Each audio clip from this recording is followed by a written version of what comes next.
პაატა ბურჭულაძისა და ნიკა გვარამია სატელეფონო საუბრის სკანდალური აუდიო ჩანაწერი, რაც წითელ ხაზებზე საუბრობს პარტიის ხელმძღვანელთან ნიკა გვარამია და რა კონკრეტულ მითითებას აძლევს ის პაატა ბურჭულაძეს. როგორ ურთიერთობს რუსთავი ორის გენერალური დირექტორი პოლიტიკურ პარტიებთან, რის სანაცვლოდ თანამშრომლობს ბურჭულაძის გუნდი რუსთავი ორთან და რა საერთო ინტერესი აქვს ტელეკომპანიასა და ბურჭულაძეს. შინაგან საქმეთა მინისტრის გადაწყვეტილება და ვიდეოხიდის მეშვეობით ჩატარებული თათბირი ყველა რეგიონის პოლიციის დეპარტამენტის ხელმძღვანელთან. რა დავალება მიეცათ რეგიონებში შექმნილ პასუხისმგებელ ჯგუფებს და რა ღონისძიებებს გეგმავს უწყება არჩევნების უსაფრთხო გარემოში ჩასატარებლად. ქმნის თუ არა ნაციონალური მოძრაობა ახალგაზრდულ ორგანიზაციას ვითარების რადიკალიზაციის მიზნით და რა ინფორმაციას ფლობს ხელისუფლება მოსალოდნელი პროვოკაციების შესახებ.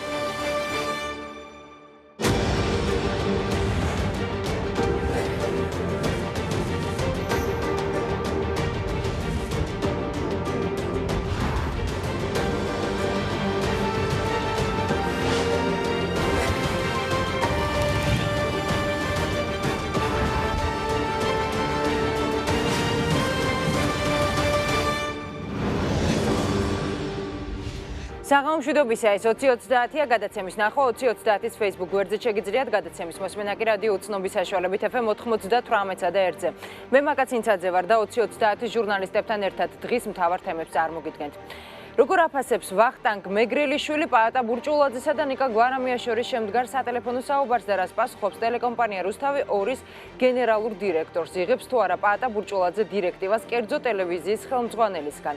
იცოდნენ თუ არა პარტიაში რუსთავი ორის გენერალურ დირექტორთან პაატა ბურჭულაძის თანამშრომლობის შესახებ გიორგი პაპავა და ვახტანგ მეგრელიშვილი დღეს 20:30-ში. რაზე მიუთითებს ნიკა გვარამიასა და პაატა ბურჭულაძეს შორის შემდგარი სატელეფონო საუბარი და რას პასუხობს მმართველი გუნდი ნიკა გვარამიას ბრალდებას უკანონო მოსმენასთან დაკავშირებით. 20:30-ის შეკითხვებს გია ვორსკი უპასუხებს. პაატა ბურჭულაძისა და ნიკა გვარამიას სატელეფონო საუბრის ჩანაწერი, სადაც რუსთავი ორის გენერალური დირექტორი მოძრაობა სახელმწიფო ხალხისთვის ლიდერს მისი ბლოკის წევრების გამო საყვედურობს. გვარამია არ მალავს, რომ იმ შემთხვევაში თუ ბურჭულაძის თანაბლოკელები ქართულ ოცნებასთან ითანამშრომლებენ, ტელეკომპანიის მათ დამი დამოკიდებულება შეიცვლება. როგორ ურთიერთობს რუსთავი ორის გენერალური დირექტორი პოლიტიკურ პარტიებთან და რა საერთო ინტერესი აქვს გვარამიასა და ბურჭულაძეს. რა განცხადებები გაკეთდა სატელეფონო ჩანაწერის გავრცელებასთან დაკავშირებით ნახეთ რეპორტაჟში. თქვენი გირჩელები დღეს გამოდგნენ და საკითხავად დაწერეს, რომ ოცნებასთან აპირებენ კოალიციაში ყოფნას. სატელეფონო საუბარი ტელეკომპანია რუსთავი ორის გენერალურ დირექტორსა და გაერთიანება სახელმწიფო ხალხისთვის ლიდერს პაატა ბურჭულაძეს შორის YouTube-ზე აიტვირთა. საუბარში ნიკა გვარამია პოლიტიკური პარტიის ლიდერს მისი გაერთიანების წევრების მიერ გამოთქმული მოსაზრების გამო პასუხს თხოვს. საუბარია ვახტანგ მეგრელიშვილსა და გიორგი პაპავაზე, რომლებიც, როგორც გვარამია ამბობს, ქართულ ოცნებასთან თანამშრომლობისთვის მზად არიან. ამ განცხადების გამო გვარამია პაატა ბურჭულაძეს იმ წითელ ხაზებზე ესაუბრება, რომელიც მისი თქმით გადამწყვეტი იქნება ტელევიზიისა და პარტიის შემდეგ თანამშრომლობაში. პირდაპირ გეუბნებით, ეს არის ისეთი წითელი ხაზი, რომლის გადაკვეთა ჩვენთვის არის ძალიან მნიშვნელოვანი და მტკივნეული ღირებულებითაც. ივანიშვილთან მოთანამშრომლებისთვის ჩვენ არა ვართ ღია თანამშრომლობისთვის. ეს თუ არის გეგმები ამ კოალიციის, ჩვენი დამოკიდებულებაც ვერ იქნება იგივე, რაც იყო. სატელეფონო ჩანაწერი სკანდალურია, თუმცა სკანდალურია არა შინაარსი, არამედ თავად ფაქტი. ასეთია ნიკა გვარამიას განცხადება. ტელეკომპანია რუსთავი ორის გენერალურმა დირექტორმა ამ საკითხზე საგანგებო ბრიფინგი გამართა და თქვა, რომ წინა საარჩევნო პერიოდში ის ესაუბრება არა მხოლოდ პაატა ბურჭულაძეს, არამედ სხვა პოლიტიკური პარტიების ლიდერებსაც. მე ვესაუბრებ მიხეილ სააკაშვილსაც, პაატა ბურჭულაძესაც, ირაკლი ალასანიასაც, თინა ხიდაშელსაც, შალვა ჩემს საყვარელ პოლიტიკოს შალვა ნათელაშვილსაც. ყველას ვესაუბრები, ეს არის ჩემი პირადი საქმე, არაფერი უკანონო ამაში არ არის, არაფერი მედიის დამოუკიდებლობასთან ან პარტიების დამოუკიდებლობასთან კავშირში აქ არ არის. სატელეფონო საუბრის არც შინაარსისა და არც გავრცელების შესახებ ჟურნალისტებთან არ უსაუბრია პაატა ბურჭულაძეს. მის ნაცვლად განმარტებები პოლიტიკური გაერთიანების წევრებმა გააკეთეს. ბურჭულაძის თანაგუნდელი დავით ჯანდიერი ამბობს, რომ ტელეკომპანიის ხელმძღვანელისა და პოლიტიკური გაერთიანების ლიდერს შორის მსგავსი სატელეფონო საუბარი გასაკვირი არ არის. პარტიაში ასეთ საუბრებს ვინმესგან დირექტივად არ მიიჩნევენ.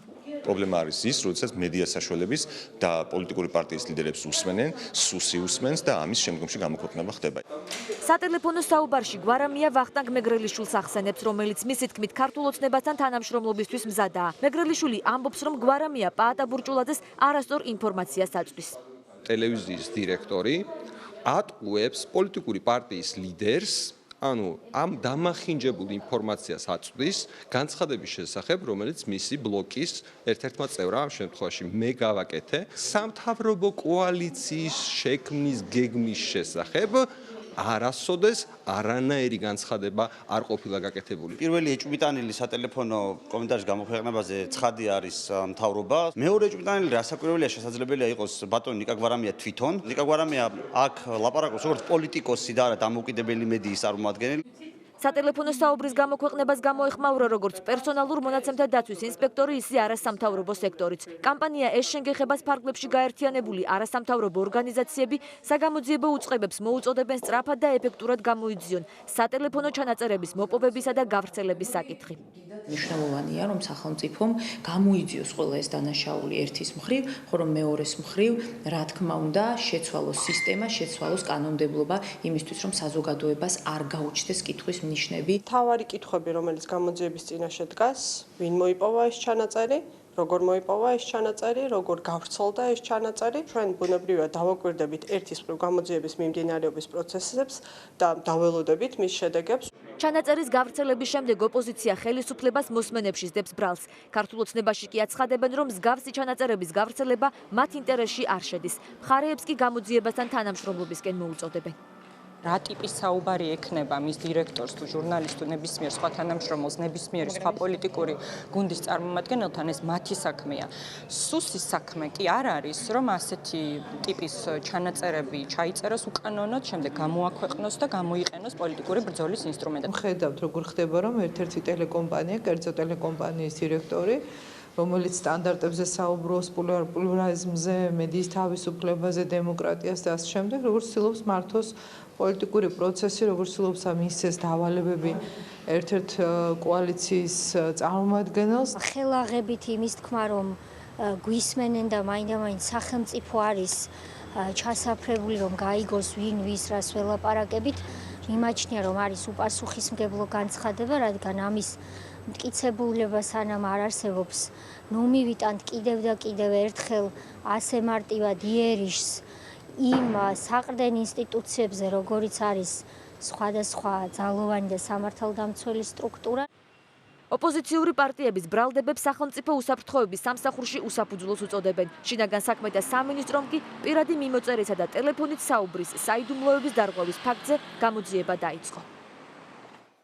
ტელეიმედში შეჭრის საქმეზე ბრალდების მხარე მოწმის დაკითხვას აპირებს, რომელიც მათი ცნობით ყოფილი გენერალური პროკურორისგან ღებულობდა დავალებებს. საუბარია კონტრდაზვერვის დეპარტამენტის საგამოძიებო სამსახურის ყოფილ ხელმძღვანელზე. დღევანდელ პროცესზე სამსახურის ის თანამშრომლები დაკითხეს, რომლებმაც 2007 წლის 7 ნოემბერს ტელეიმედში მისვლის და ქონების დალუქვის ბრძანება მიიღეს. რაც ყოფიან მოწმეები და რატომ არ არსებობდა ქონების დალუქვისას სამართლებრივი დოკუმენტაცია, გიორგი კობერიძე არკვევდა. გიორგი ჯაპოშვილი ერთ-ერთი იყო, რომელიც ტელეკომპანია იმედში სპეცრაზმის შესვლის შემდეგ არხის შენობის და ოთახების დალუქვაში მონაწილეობდა. ის მაშინ კონტრდაზვერვის სამსახურში გამომძიებლად მუშაობდა. სამართლებრივად რის საფუძველზე მოხდა არხის შენობის დალუქვა? ეს ის მთავარი კითხვა იყო, რომელიც სასამართლოს დღევანდელ სხდომაზე კონტრდაზვერვის ყოფილ გამომძიებლებს დაუსვეს. მათი განცხადებით 2007 წლის 7 ნოემბერს ხელმძღვანელისგან მიიღეს დავალება, მისულიყვნენ ტელეიმედში და საგამოძიებო მოქმედებები ჩაეტარებინათ. თუმცა როგორც ბრალდების მხარის მოწმეებმა განაცხადეს, არხის დალუქვაზე არანაირი სამართლებრივი დოკუმენტაცია არ არსებობდა. რაიმე სამართლებრივი დოკუმენტი, მაგალითად მოსამართლის ბრძანება ყადაღის დადებაზე და შესაბამისად დალუქვაზე ხო არ ქონდა თან როდესაც მიხვდები?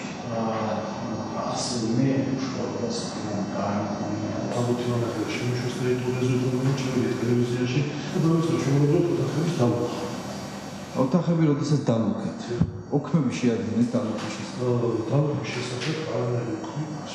რის საფუძველზე დალუქეთ ტელეიმედის? მითითების იმ ფაქტს, რომ 2007 წლის 7 ნოემბერს ტელეიმედის შენობის დალუქვისას სამართალდამცველების დოკუმენტაცია არ წარუდგენიათ, საქმეზე ბრალდებული ვანო მერაბიშვილის ადვოკატი გადაუდებელი აუცილებლობით ხსნის. ადვოკატი ამბობს, რომ მსგავსი შემთხვევების დროს სამართლებრივი დოკუმენტაციის მომზადება შემდგომ ეტაპზე ხდება. საგამოძიებო მოქმედების შესრულება შეგიძლია გადაუდებლად ჩაატაროს და შემდგომ მოახდინო კანონით დადგენილ ვადაში სასამართლოს მიერ მისი დაკანონება. ამ კონკრეტულ შემთხვევაში ეს მოხდა თუ არა, ამას ჩვენ ნახავთ სასამართლო გამოკვლევის პროცესში. ბრძანების მხარის შეფასებით კი კონტრდაზვერვის სამსახურის გამომძიებლები უკანონო ბრძანებებს ასრულებდნენ, ხოლო ამ ბრძანებების გამცემი მაშინდელი გენერალური პროკურორი ზურა ბადეიშვილი იყო. ისინი ასრულებდნენ თავისი ხელმძღვანელის უკანონო დავალებას, ხოლო თავის მხრივ ეს ყველაფერი შეთანხმებული იყო ზურა ბადეიშვილთან. სწორედ ზურა ბადეიშვილის დავალებით მოხდა ტელეიმედის დალუქვა და ჟურნალისტების ასე ვთქვათ გამოძიება შენობიდან რომ შემდგომ ვეღარ გაგრძელებულიყო ტელევიზიის მაუწყებლობა. ტელეიმედში შეჭრასთან ერთად გაერთიანებულია 7 ნოემბერს მომიტინგეთა დარბევის და ბადრი პატარკაციშვილის ქონების დანაშაულებრივად ხელში ჩაგდების საქმეებიც. მათზე უფლებამოსილების გადამეტების ბრალდება წარდგენილი აქვთ ექს-პრეზიდენტ მიხეილ სააკაშვილს, შინაგან საქმეთა ყოფილ მინისტრ ვანო მერაბიშვილს, ყოფილ გენერალურ პროკურორს ზურა ბადეიშვილს, თავდაცვის ყოფილ მინისტრ დავით კეზერაშვილს და ქალაქის ყოფილ მერს გიგი უგულავას. საქმეზე ბრალდებულები ვანო მერაბიშვილი და გიგი უგულავა სასამართლო პროცესს არ დასწრებიან. საქმის განხილვა 28 სექტემბერს კონტრდაზვერვის მაშინდელი ხელმძღვანელი პირის დაკითხვით გაგრძელდება, რომელმაც ბრალდების მხარის ცნობით ზურა ბადეიშვილისგან დავალება მიიღო. 22 წლის დემონსტრაციას თვითმკვლელობამდე მიყვანაში ბრალდებული ყოფილი პოლიციელის გათავისუფლებას ითხოვენ მისი ოჯახის წევრები. გოდერძი თევზაძის ახლობლებმა ქუთაისის საოლქო პროკურატურასთან აქცია გამართეს. რამდენიმე კვირიანი მიმალვის შემდეგ გოდერძი თევზაძე პროკურატურაში გუშინ გამოცხადდა. ბრალდებულის ოჯახის წევრებისგან განსხვავებით, ყოფილი პოლიციელის დანაშაულში დარწმუნებულები არიან გარდაცვლილი სტურუას ახლობლები.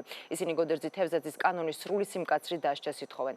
დაზარალებულები ამავე დროს გამოძიებას სხვა პოლიციელები დაინტერესებისკენაც მოუწოდებენ. პროკურატურის განცხადებით, ბრალდების მხარე დაკავებულის მიმართ პატიმრობის ძალაში დატოვებას მოითხოვს. ყოფილი პოლიციელის დაკავებას პრემიერ-მინისტრის გამოეხმაურა. დეტალები კი ნახეთ რეპორტაჟში.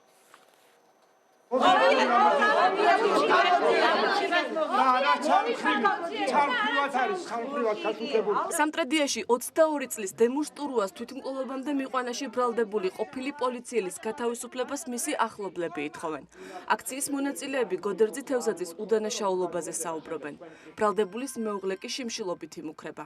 ყოფილი პოლიციელი, რომელიც ძებნაში იმყოფებოდა საგამოძიებო ორგანოში საკუთარი ნებით გუშინ გამოცხადდა. არ დამტკიცებულა რომ გოდერძი თევზაძემ დააშავა თუ არა. ის ადამიანი რომელიც მას თავი მოიკლა, ის ნაწამები არ არის. ჩვენ ინფორმაცია ასეთი გვაქვს. მიუმართავ მთელ საქართველოს პოლიციელებს, მათ ოჯახებს. გამოიღვიძონ და უნდა წამოვიდნენ აუცილებლად აქციებზე, რომ ესეთი უდანაშაულო პოლიციელები არ დაისაჯონ. პროკურატურას მტკიცეთ აქვს გადაწყვეტილი გოდერძი თევზაძის დაკავება იმის გამო, რომ საარჩევნოდ ქულები აიწიონ. ბრალდებულის ადვოკატის განცხადებით, სტურუას თვითმკვლელობამდე მიყვანის საქმეში გოდერძი თევზაძის ბრალეულობა არც ერთი მტკიცებულებით არ იკვეთება. როგორც ლედი ტუკვაძე ამბობს, უახლოეს დღეებში დამოუკიდებელი ექსპერტიზის შედეგს გამოაქვეყნებენ, რომელიც ამას დაადასტურებს. ზეწოლები ხდებოდა სხვადასხვა უფლებადამცველების, სახალხო დამცველის, ქვეყნის პრემიერის მხრიდან, რომლებიც მოუწოდებდნენ გამოძიებას, რომ დაესაჯათ გოდერძი თევზაძე. საქმეში არსებობს მხოლოდ ერთადერთი მტკიცებულება, ეს არის წერილი. განსხვავებით ყოფილი პოლიციელის ოჯახის წევრებისაგან გოდერძი თევზაძის დანაშაულში დარწმუნებულები არიან გარდაცვლილი დემურს ტურუას ოჯახის წევრები.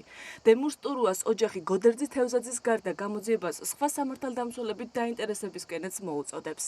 მე მოვითხოვ სერგოს დაკითხვასაც და დაკავებასაც და დავით გოიავას კიდე, რომელიც გოდერძის ახტა იმ ღამეს რომ ჩემი შვილი ჩამოკიდებული ნახეს აქ.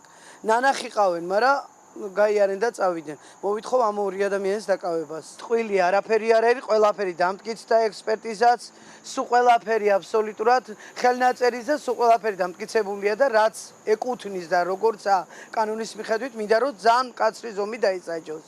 ყოფილი პოლიციელის დაკავების ფაქტს პრემიერ-მინისტრიც გამოეხმაურა. გიორგი კვირიკაშვილის განცხადებით დანაშაულს ვერავინ გაექცევა. ძალიან კარგია რომ ის არის დაკავებული დღეს.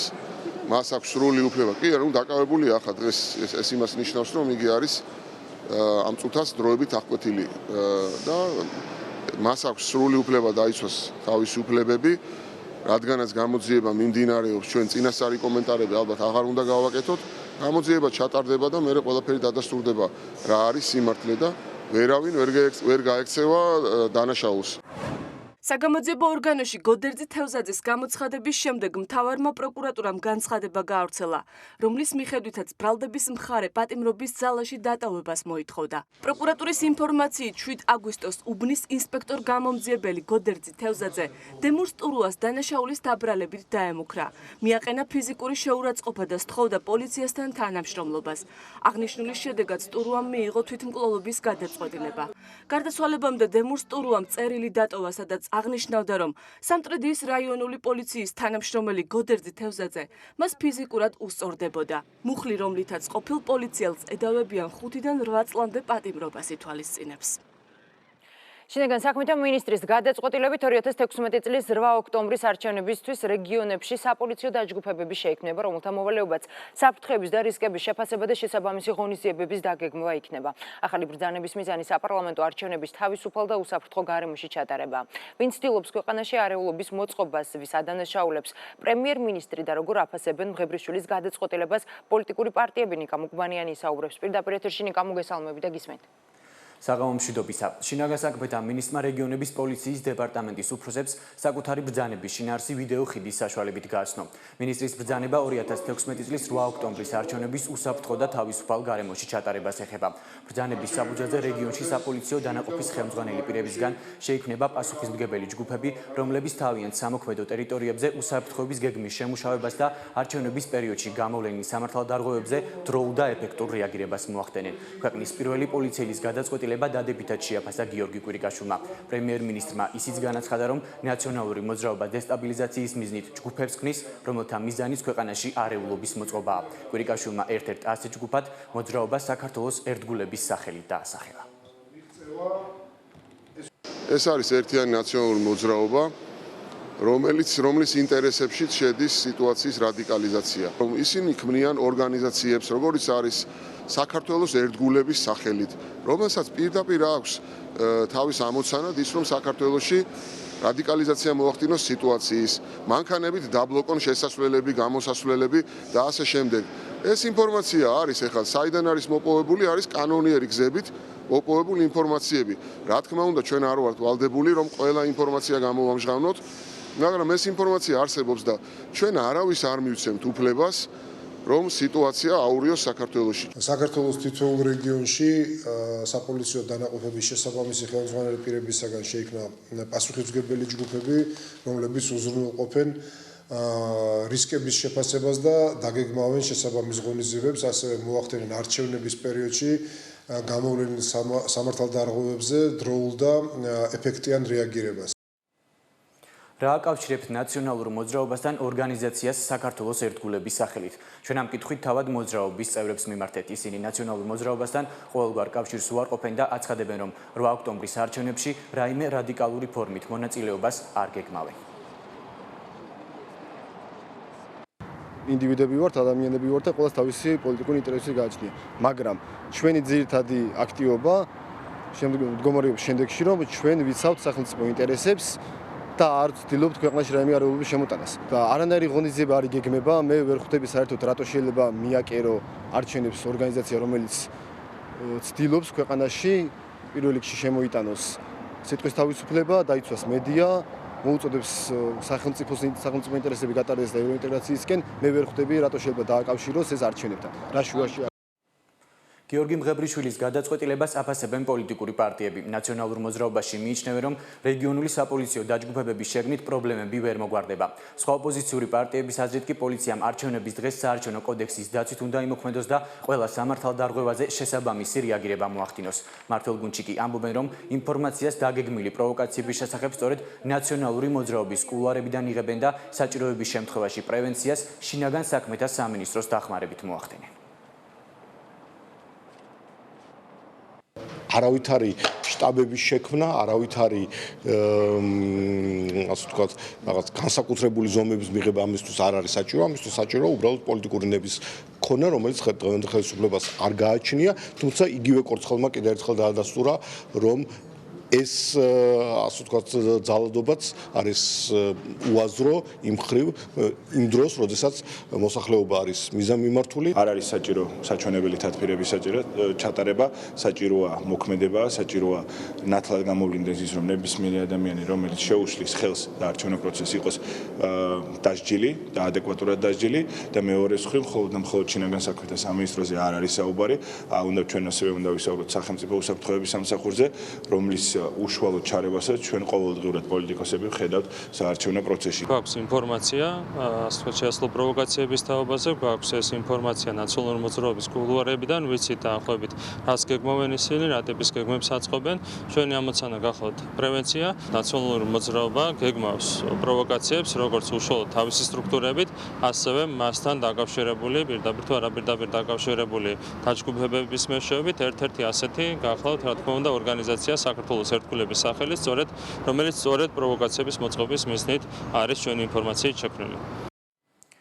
გიორგი მღებრიშვილის ბრძანება ძალაში უკვე შევიდა. იგი არჩევნების დღეს საკუთარი უფლება-მოვალეობების გაცნობის კუთხით პოლიციელების გადამზადებასაც ითვალისწინებს. მადლობა, პირდაპირ ეთერში ნიკა მუგბანიანი საუბრობდა და დღეს კიდევ ერთი თემა. წინასაარჩევნო გარემო საქართველოში და პარტიების შეფასებების საკითხის შესასწავლად საქართველოში ევროპის საბჭო საპარლამენტო ასამბლეის სადამკვირვებლო მისიის წევრები იმყოფებიან. დელეგაციამ თბილისში ვიზიტი საპარლამენტო ფრაქციებთან შეხვედრი დაიწყო. მათ მოისმინეს ცენტრალური საარჩევნო კომისიის თავმჯდომარის პოზიცია, სადამკვირვებლო მისიის წარმომადგენლები შეხვდნენ შინაგან საქმეთა მინისტრს და მთავრობის ხელმძღვანელს გიორგი კვირიკაშვილსაც. რა საკითხები დაინტერესდნენ საქართველოში მყოფი სტუმრები და რა ინფორმაცია მოისმინეს საპარლამენტო პარტიების განდეტალები ანა ბროლაძის რეპორტაჟში. როგორია წინასაარჩევნო გარემო არჩევნებამდე 24 დღით ადრე პარლამენტში მოხვედრის მსურველი პარტიებისთვის და რა პრობლემები აწუხებთ პოლიტიკურ სუბიექტებს. ამ საკითხით საქართველოში ჩამოსული ევროპის საბჭოს საპარლამენტო ასამბლეის სადამკვირვებლო მისია დაინტერესდა. საუბრეთ ასევე საარჩევნო ადმინისტრაციის დაკომპლექტების ხარვეზებზე, სადაც პრაქტიკულად მთლიანად ქართული ოცნების წარმომადგენლებით არის დაკომპლექტებული ეგრეთ წოდებული პროფესიული წევრების კვოტები. ყველა საერთაშორისო ორგანიზაცია არის კარგად ინფორმირებული ისედაც, იმიტომ რომ ეს ინფორმაცია არ არის დამალული. მთავარი გზავნილი ჩვენი რაც საზოგადოებას უნდა უთხრათ ის არის, რომ ყველა ამ მეთოდის მიუხედავად, რასაც ყველანი ხედავთ, ძალადობის, დაშინების, ზოგიერთ ოპოზიციურ პარტიაზე უფრო ეფექტურის ხედავთ, რომ კანდიდატებს ახსნეინებენ, ახლა ჩვენ კანდიდატებს ვერ მოახსნეინებენ. ეს არ უშველის ივანიშვილს. შეხვედრიდან გამოსული პოლიტიკოსების განცხადებით სადამკვირვებლო მისიის მთავარ ინტერესს 2012 წლიდან 2016 წლამდე საარჩევნო გარემოს კუთხით განხორციელებული ცვლილებები წარმოადგენდა. დავაფიქსირე ის, რომ თქვა 2012 წელს ბიზნესმენებს ეპატიჟებოდა ხელისუფლება პროკურატურაში, ხოლო 2016 წელს მართველი პარტია ბიზნესმენებს ეპატიჟება პარლამენტში. სხვადასხვა რეგიონებთან, რაიონებთან დაკავშირებით საუბარი, ქუთაისთან დაკავშირებით, ქარელთან დაკავშირებით, ჩვენ კანდიდატებზე გარკვეულ ზეწოლას ახორციელებს და უნდათ რომ მათ ეს კანდიდატურები მოხსნან, მაგრამ არ მოხსნიან არავითარ შემთხვევაში. ისინი შეშფოთებული არიან იმ ფაქტებით, რომ კანდიდატები ხსნიან თავის კანდიდატურებს სხვების სასარგებლოდ და როგორც წესი ეს ხდება მართველი გუნდის სასარგებლოდ. ჰქონდათ თავისი კონკრეტული შეკითხვები, რამდენად მონაწილეობს სუსი, ვის ექვემდებარება, ვიზე როგორ ხდება ზეწოლა. მართულ გუნდში ამბობენ, რომ სტუმრებმა საქართველოში არსებული წინასაარჩევნო ვითარება და საზოგადოების განწყობა პოზიტიურად შეაფასეს.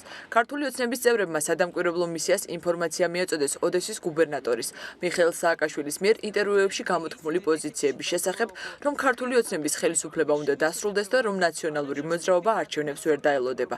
გია ვოლსკის განცხადებით მათ ისაუბრეს ნაციონალური მოძრაობის მხრიდან დესტაბილიზაციის შესაძლო მცდელობასა და საფრთხეებზე. ველაპარაკეთ იმ ინტერვიუებზე, იმ განცხადებებზე, ოფიციალურ დოკუმენტებზე, რომელიც არ იმალება, რომელიც სულ ეხლახანს იყო ჩვენი საზოგადოების ყურადღების ცენტრში და რაზედაც პირდაპირ ლაპარაკია მთავრობის დამხობაზე. ევროპის საბჭოს საპარლამენტო ასამბლეის სადამკვირვებლო მისიამ არჩევნების სამზადისთან დაკავშირებით საარჩევნო სიების რეგისტრაციის, უბნების დაკომპლექტებისა და მიმდინარე ღონისძიებების შესახებ ინფორმაცია ცენტრალური საარჩევნო კომისიის თავმჯდომარისგან მოისმინა. შეეხო კითხვა უბნის წევრთა დაკომპლექტების საკითხს, რომელზეც ჩვენ გავიცით აბსოლუტურად არგუმენტირებული პასუხები. დელეგაცია შინაგან საქმეთა მინისტრსაც შეხვდა, უცხოელ სტუმრებს უმასპინძლა პრემიერ-მინისტრმაც. ნინო ბურჯანაძე დემოკრატიული საქართველოს ლიდერმა საარჩევნო პროგრამის პრეზენტაცია გამართა. გაზრდილი პენსიები და სამუშაო ადგილები, საქართველოს ტერიტორიული მთლიანობის აღდგენა, რუსული ბაზრის სრულფასოვანი გახსნა, რუსეთთან სავიზო რეჟიმის გაუქმება, დაზარალებულ იპოთეკარებზე გრძელვადიანი სასხის გაცემა. ეს იმ საკითხების არასრული ჩამონათვალია, რომელსაც ნინო ბურჯანაძე ამ უმრჩეველს პირდება. ძალიან რეალისტური პროგრამაა და ეს არის პროგრამა ქვეყნის ეკონომიკური განვითარების, ქვეყნის წინსვლის, ადამიანის სოციალური და ეკონომიკური პრობლემების მოგვარების. ჩვენ შეგვიძლია რომ გავხსნათ ახალი ბაზრები, მოვიზიდოთ ახალი ინვესტიციები, ჩავდოთ თანხა ეკონომიკაში, სწორი ეკონომიკური პოლიტიკა წარმართოთ და შესაბამისად ერთხელ და სამუდამოდ საქართველოში მოისპოს ის რეალობა, როდესაც მოსახლეობის 2/3 სიღარიბის ზღვარს მიღმა ცხოვრობს. ლეიბორისტული პარტიის ლიდერი შალვა ნათელაშვილი სამეგრელოში მოსახლეობას შეხვდა და ადგილობრივებს პარტიის მაჟორიტარი დეპუტატობის კანდიდატები წარუდგინა. ლეიბორისტული პარტიიდან წალენჯიხ ხაჩხოროწყოს მაჟორიტარობის კანდიდატი ნინო სამუშია იქნება. სენაკში თამაზ ბოჯგუა ფოჩიკი ზურაბ ლომაია. შეხვედრა ენგურის ხიდთან გაიმართა, სადაც შეკრებილებს პარტიის ლიდერმა საარჩევნო პროგრამა და პრიორიტეტები გააცნო. დილიდან თბილისის თითქმის ყველა უბანსა და სადარბაზოში ბუნებრივი აირის სუნი იდგა. განსაკუთრებული სიმძაფრით წყნეთში, ვაკესა და საბურთალოზე იგრძნობოდა. საქართველოს გაზის ტრანსპორტირების კომპანიაში განაცხადეს, რომ უსიამოვნო სუნი მათ მიერ ბუნებრივი აირის ქსელში გაშვებულმა სპეციალურმა ხსნარმა ოდორანტმა გამოიწვია, რომელიც მათი თქმით ადამიანის ჯანმრთელობისთვის უსაფრთხოა და მას სისტემატურად იყენებენ. თუმცა სასწრაფო დახმარების ცენტრში აცხადებენ, რომ დღის განმავლობაში ექიმების გამოძახების რიცხვმა საგრძნობლად იმატა. რატომ იყო დედაქალაქში გაზის მძაფრი სუნი, რა არის ოდორანტი და რა დროს იყენებენ მას? გენო ოსიყმაშვილი და ჯაბა ჩიტიძე არ გვაქვს. თავი მტკივოდა ნამდვილად. არ დამირეკავს, იმიტომ რომ მე მეგონა რომ ჩემთან იყო რატომღაც პრობლემა. ნუცუბიძეზე მცხოვრები ლეილა აფშილავა ამბობს, რომ მისი თავის ტკივილი ბუნებრივი აირის სუნმა გამოიწვია, რომელიც მის სახლში დილიდანვე დადგა. 112-ში არ დაურეკავს, რადგან ჩათვალა, რომ არასასიამოვნო სუნი მხოლოდ მის ბინაში იყო. თუმცა, როგორც გაირკვა, ბუნებრივი აირი არათუ სადარბაზოსა და ეზოში, არამედ მთელს პლატოზე იგრძნობოდა. 2 არასრულწლოვანი ბავშვი მყავს და სახლში ვარ მარტო. ნამდვილად შემეშინდა, იმიტომ რომ ძალიან შემაწუხებელი სუნი იყო. და იგივე, იგრძნეს ჩემმა მეზობლებმა. მე მეგონა მარტო ჩემთან იყო რაღაცა გაჟონვა არა, მთელ საბურთალოზე დაფიქსირდა, რომ არის ნამდვილად მკვეთრი გაზის სუნი. გაზის მძაფრ და არასასიამოვნო სუნზე სოციალურ ქსელებშიც არაერთმა მომხმარებელმა დაწერა. წერდნენ თბილისის თითქმის ყველა უბნის მცხოვრებლები. მალევე ეზოებში ყაზტრანსგაზ თბილისის თანამშრომლები გამოჩნდნენ, რომლებიც უბნებში გაზის გაჟონვის შესაძლო კერებს ამოწმებდნენ. ყაზტრანსგაზ თბილისის ოფისში კი პრესკონფერენცია გაიმართა, სადაც განაცხადეს, რომ სუნი სპეციალური ხსნარის, ოდორანტის გაშვებამ გამოიწვია. მომატებული გაზის სუნი არ ნიშნავს იმას, რომ კომპანიის ქსელი არის გაუმართავ მდგომარეობაში. კომპანიას გააჩნია სემეკის მიერ დამტკიცებული ტექნიკური დანაკარგები. ეს დანაკარგები დღეის მდგომარეობით არის ნორმის ფარგლებში და ოდორანტის დოზირება როცა არის ნორმით, მაშინ გაზის სუნი ასე მძაფრად არ იგრძნობა. სუნის საგრძნობი მატება არ წარმოადგენს საფრთხეს მოსახლეობისთვის, ვინაიდან იგი არ არის დაკავშირებული გაზის გაჟონვასთან. ოდორანტი სპეციალური ხსნარია, რომელსაც ბუნებრივ აირს სუნის მისაცემად ურევენ. მას იმ კერების აღმოსაჩენად იყენებენ, სადაც მილებიდან გაზი ჟონავს. თუმცა არსებობს წესები, თუ რა დოზით უნდა მოხდეს ქსელში მისი შეშვება. საქართველოს კანონმდებლობით ამ სამუშაოს საქართველოს გაზის ტრანსპორტირების კომპანია აწარმოებს. კომპანიის გენერალური დირექტორის განცხადებით კი მოხდა გადაცდომა და ნორმაზე მეტი ოდორანტი შეურიეს ბუნებრივ აირს. ამის შეფასებას უახლოეს საათებში გავაკეთებთ, ვინაიდან უკვე ჩვენ შიდა მოკვლევა გვაქვს დაწყებული, მონიტორინგის სამსახური მყისიერად ჩაერთო ამ საქმეში, უნდა დადგინდეს კონკრეტული პირების ბრალეულობა, ვის მიერ მოხდა ამ ფაქტის დადგენა და უпростоრად განხორციელება და ამის შემდგომ უკვე შეგვეძლება საუბარი კონკრეტულ პასუხისმგებელ პირებზე. საქართველოს გაზის ტრანსპორტირების კომპანიის გენერალური დირექტორი აცხადებს, რომ კანონით დადგენილი ოდორანტის რაოდენობა მოსახლეობისთვის აბსოლუტურად უსაფრთხოა. თუმცა არ გამორიცხავს, რომ მოცულობის გადაჭარბებამ შესაძლოა გართულებებიც გამოიწვიოს. 112-ში კი აცხადებენ, რომ დღის განმავლობაში გამოძახებების რიცხვმა საგრძნობლად იმატა. ძირითადი სიმპტომები სისუსტე, თავის ტკივილი და გულის რევის შეგრძნება იყო. 11 პაციენტის მდგომარეობა კი იმდენად მძიმე აღმოჩნდა, რომ მათი საავადმყოფოებში გადაყვანა გახდა საჭირო. მაღალტექნოლოგიური ცენტრი Silicon Valley თბილისი გახსნისთვის ემზადება საგანმანათლებლო პროექტი ერთ სივრცეში ბიზნესისა და ტექნოლოგიების უნივერსიტეტს, IT აკადემიას, სკოლას, საბავშვო ბაღსა და გადამზადების ცენტრს გააერთიანებს. საკვირაო სკოლის პროექტის განხორციელებაში Microsoft-ი და Mercedes-Benz-ი არიან ჩართული. სასწავლო პროგრამა დახვდებათ სტუდენტებსა და მოსწავლეებს Silicon Valley-ში და რომელ საერთაშორისო კომპანიებში დასაქმების შანსი ეძლევათ ახალგაზრდებს. ქართულ Silicon Valley-ს პრემიერი 2 დღეში გახსნის. დღეს კი ის ჟურნალისტებმა დაათვალიერეს. მარიამ სეთურიძე, გიორგი კიკვაძე დეტალებით. სწავლება, გადამზადება, დასაქმება ეს ყველაფერი რამდენიმე დღეში ერთ სივრცეში გაერთიანდება. საგანმანათლებლო პროექტი ისრაელის, ამერიკის, ქართული ორგანიზაციებისა და საერთაშორისო ექსპერტების მონაწილეობით ხორციელდება. სასწავლო პროცესი აქ 2017 წლის სექტემბრიდან დაიწყება, თუმცა მანამდე მსურველებს ბიზნესისა და ტექნოლოგიური კუთხით გადამზადების საშუალება ექნებათ. ჩვენ ვნახავთ ონლაინ რეჟიმში როგორ იცვლება, როგორ ხედავთ, როგორ ჩდება ყოველწუთიერად ან რაღაცა პერიოდში კონკრეტული სამუშაოები.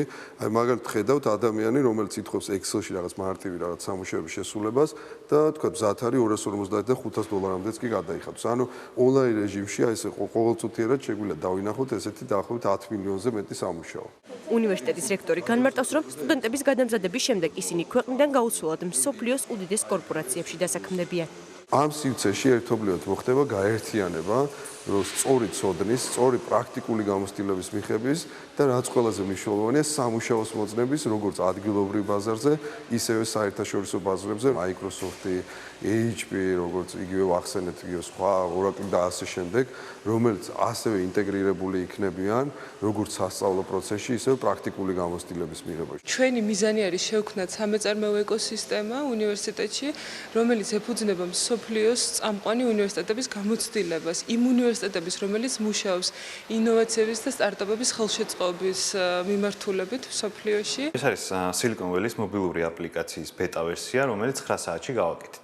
მსგავსი მობილური აპლიკაციების შექმნა სტუდენტები სწორედ ამ აუდიტორიაში ისწავლიან. ინოვაციების სამსახურის მენეჯერის თქმით, სტუდენტებს საკუთარი პროდუქტის საერთაშორისო ბაზარზე გატანის შანსი მიეცემათ. ახალგაზრდები შეძლებენ დაეუფლონ იმ უნარჩვევებს, კომპიუტერ უნარჩვევებს, რომლებიც მათ საშუალებას მისცემს შექმნან ისეთი პროდუქტი, როგორც არის მობილური აპლიკაციები, მობილური თამაშები, რომლებიც იქნება საკმაოდ კონკურენტული და იმედი გვაქვს, რომ პოპულარული მსოფლიო ბაზარზე. ბიზნესისა და ტექნოლოგიური უნივერსიტეტი მსოფლიო ბაზარზე სოციალური მედიის სპეციალისტების მოთხოვნასაც უპასუხებს. სოციალური მედიის პროექტების კოორდინატორი განმარტავს, რომ სხვადასხვა წამყვანი კომპანიებისათვის შეთავაზებული ქართული სერვისი უფრო იაფი და ხელმისაწვდომი იქნება, რაც თავის მხრივ ქართულ სტუდენტებს დაასაქმებს. ჩვენი ამ ხელსაყრელი პირობიდან გამომდინარე, უნდა შევთავაზოთ უცხოეთში და გაიტანონ გაიპირობლებმა თავიანთი ცოდნა არა მარტო საქართველოში გაცდნენ ქართულ ბაზარს, რაც არის უმთავრესი ჩვენი ამოსავალი წერტილი. შენობა, რომელშიც ბიზნეს-ტექნოლოგიური უნივერსიტეტი განთავსდება, კერძო ინვესტორმა იჯარის სახით სახელმწიფოსაგან 50 წლით აიღო და პროექტის სრულად განსახორციელებლად 18 მილიონ ლარს დახარჯავს. პროექტის ხელმძღვანელები მიიჩნევენ, რომ Silicon Valley, როგორც განათლებისა და ინოვაციების რეგიონალური ჰაბი, საქართველოს ტექნოლოგიების ექსპორტიორი ქვეყნის სახელს მოუტანს. სტარტაპ საქართველოს გამარჯვებული პროექტის ავტორები დაფინანსებას თვის ბოლომდე მიიღებენ, რის შემდეგაც საკუთარი ბიზნეს იდეების განხორციელებას შეუდგებიან. სტარტაპის პირველ ეტაპზე სულ 56 ინოვაციური და მაღალტექნოლოგიური გამარჯვებული პროექტი გამოვლინდა. კონკურსის მეორე ეტაპი უახლოეს მომავალში გამოცხადება. მანამდე კი გამარჯვებული პროექტის ავტორებს 2030-ის გადამღები ჯგუფი ესტუმრა. პირველი ქართული ვაშლის ჩიპსები და ვერტიკალური პარკირება. ნახეთ თამარ ცხომარიას და არჩილ ვაჟიკაშვილის რეპორტაჟი. შაკო, ნონა და თამარი ვაშლის ჩიპსებს ამზადებენ. ჩიპსის წარმოების იდეა აგრარული უნივერსიტეტის სტუდენტებს 2 წლის წინ გაუჩნდათ, როცა ერთ-ერთ ლექციაზე სრულიად ახალ ტექნოლოგიურ მეთოდს მიაგნეს. ამ მეთოდით პირველი ვაშლის ჩიპსებიც სწორედ აქ, სასწავლებლის ლაბორატორიაში დაამზადეს. ხარისხიანი და გემრიელი პროდუქტის მიღება დანამატების გარეშე რთულია. ჩვენი ვაშლის ჩიპსები მიიღება ყველანაირი დანამატისა და ზეთის გარეშე. არის აბსოლუტურად ჯანსაღი. და მიღებულ პროდუქტში შენარჩუნებულია ის სასარგებლო ნივთიერებები და თვისებები, რაც ვაშლს გააჩნია და აქედან გამომდინარე მისი მირთმევა რეკომენდებულია ბავშვებისთვისაც. თხლად დაჭრილ ვაშლს ყოველგვარი დანამატების გარეშე პირდაპირ საშრობ აპარატში ათავსებენ, რომელიც სტუდენტებმა თავად დაამზადეს. ინოვაციური მეთოდით ჩიპსები 30 წუთში მზადდება. პროდუქტი მზად არის და ჩვენ შეგვიძლია პირველი ქართული ვაშლის ჩიპსი დავაგემოვნოთ. მართლა გემრიელია და იმ ჩიფსებისგან რაც აქამდე გამისინჯავს, ძალიან განსხვავდება. ვაშლის ჩიფსის პროექტი სტუდენტებმა არაერთ კონკურსზე წარადგინეს და ფულადი პრიზებიც მოიპოვეს, თუმცა როგორც თავად ამბობენ, ბიზნესის იდეის განხორციელების შანსი მათ მხოლოდ სტარტაპ საქართველოში გამარჯვებამ მისცა. რამდენიმე თვეში უკვე 2016 წლის ბოლომდე ეს პროდუქტი გავა ბაზარზე, ამის საშუალება მოხდეს სტარტაპ საქართველოს და ეს ძალიან კარგი არის იმისთვის, რომ ქვეყანაში არის შესაძლებლობა იმისა, რომ 100.000 ლარამდე დაფინანსება მოიპოვო და ამით შენი იდეა განახორციელო რეალობაში. ვერტიკალური პარკინგი სტარტაპის კიდევ ერთი გამარჯვებული ინოვაციური პროექტია. ბიზნეს იდეა მეცნიერების ჯგუფმა მოიფიქრა და მაკეტიც თავად დაამზადა. ავტორების თქმით, მაკეტის მიხედვით აწყობილი ლითონის კონსტრუქცია ეშმაკის ბორბლის პრინციპით იმუშავებს და ერთდროულად 22 ავტომანქანას დაიტევს. წარმოიდგინეთ, ერთ მანქანაზე საერთოდ სტანდარტულად გათვლილია 25 კვადრატი.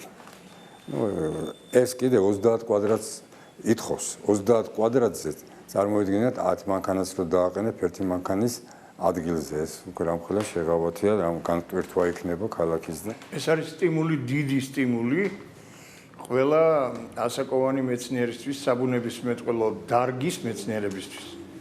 იმიტომ რომ საქართველოში საბუნებისმეტყველო მეცნიერება ზოგადად დაიშალა ფაქტიურად. ამ საქმეში ჩართული იქნებიან ვაგონშენებელი ქარხნის მუშებიც, მაგრამ ჩემი გაანგარიშებით 5 წლის თავზე ამ საქმეში დასაქმებული იქნება 1500-მდე კაცი.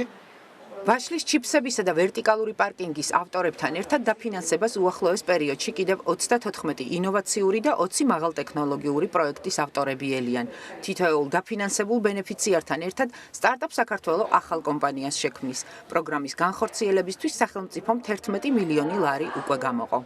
ხვალ სავარაუდოდ დავიწყებთ რეგისტრაციას მსურველების ამ ტრენინგებზე. ადამიანებს, რომლებსაც აქამდე მხოლოდ იდეა ჰქონდათ და არ ჰქონდათ ამ იდეის განხორციელების საშუალება, ეძლევათ ეს საშუალება დაფინანსების კუთხით, მათ შორის დამატებითი რჩევების, ტრეინინგის, დახმარების კუთხით და ვფიქრობთ, პირველი მაგალითები ძალიან ნული გვექნება წარმატებული და ეს სხვებს კიდევ უფრო მეტ სტიმულს მიცემს.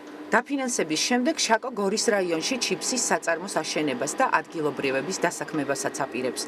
ამბობს, რომ ოკუპირებულ საზღვართან იქ, სადაც მისი სოფელი დიცი მდებარეობს, ვაშლით საუკეთესო მოდის. ახლა რეკლამის შემდეგ თქვენ ახავთ. იხებს თუ არა პაატა ბურჭულაძე დირექტივას კერძო ტელევიზიის ხელმძღვანელისგან. იცოდნენ თუ არა პარტიაში რუსთავიორის გენერალურ დირექტორთან პაატა ბურჭულაძის თანამშრომლობის შესახებ და როგორ აფასებს გუნდი პარტიის ლიდერთან გვარამიას ულტიმატუმის ენით საუბარს. გიორგი პაპავა 2030-ში.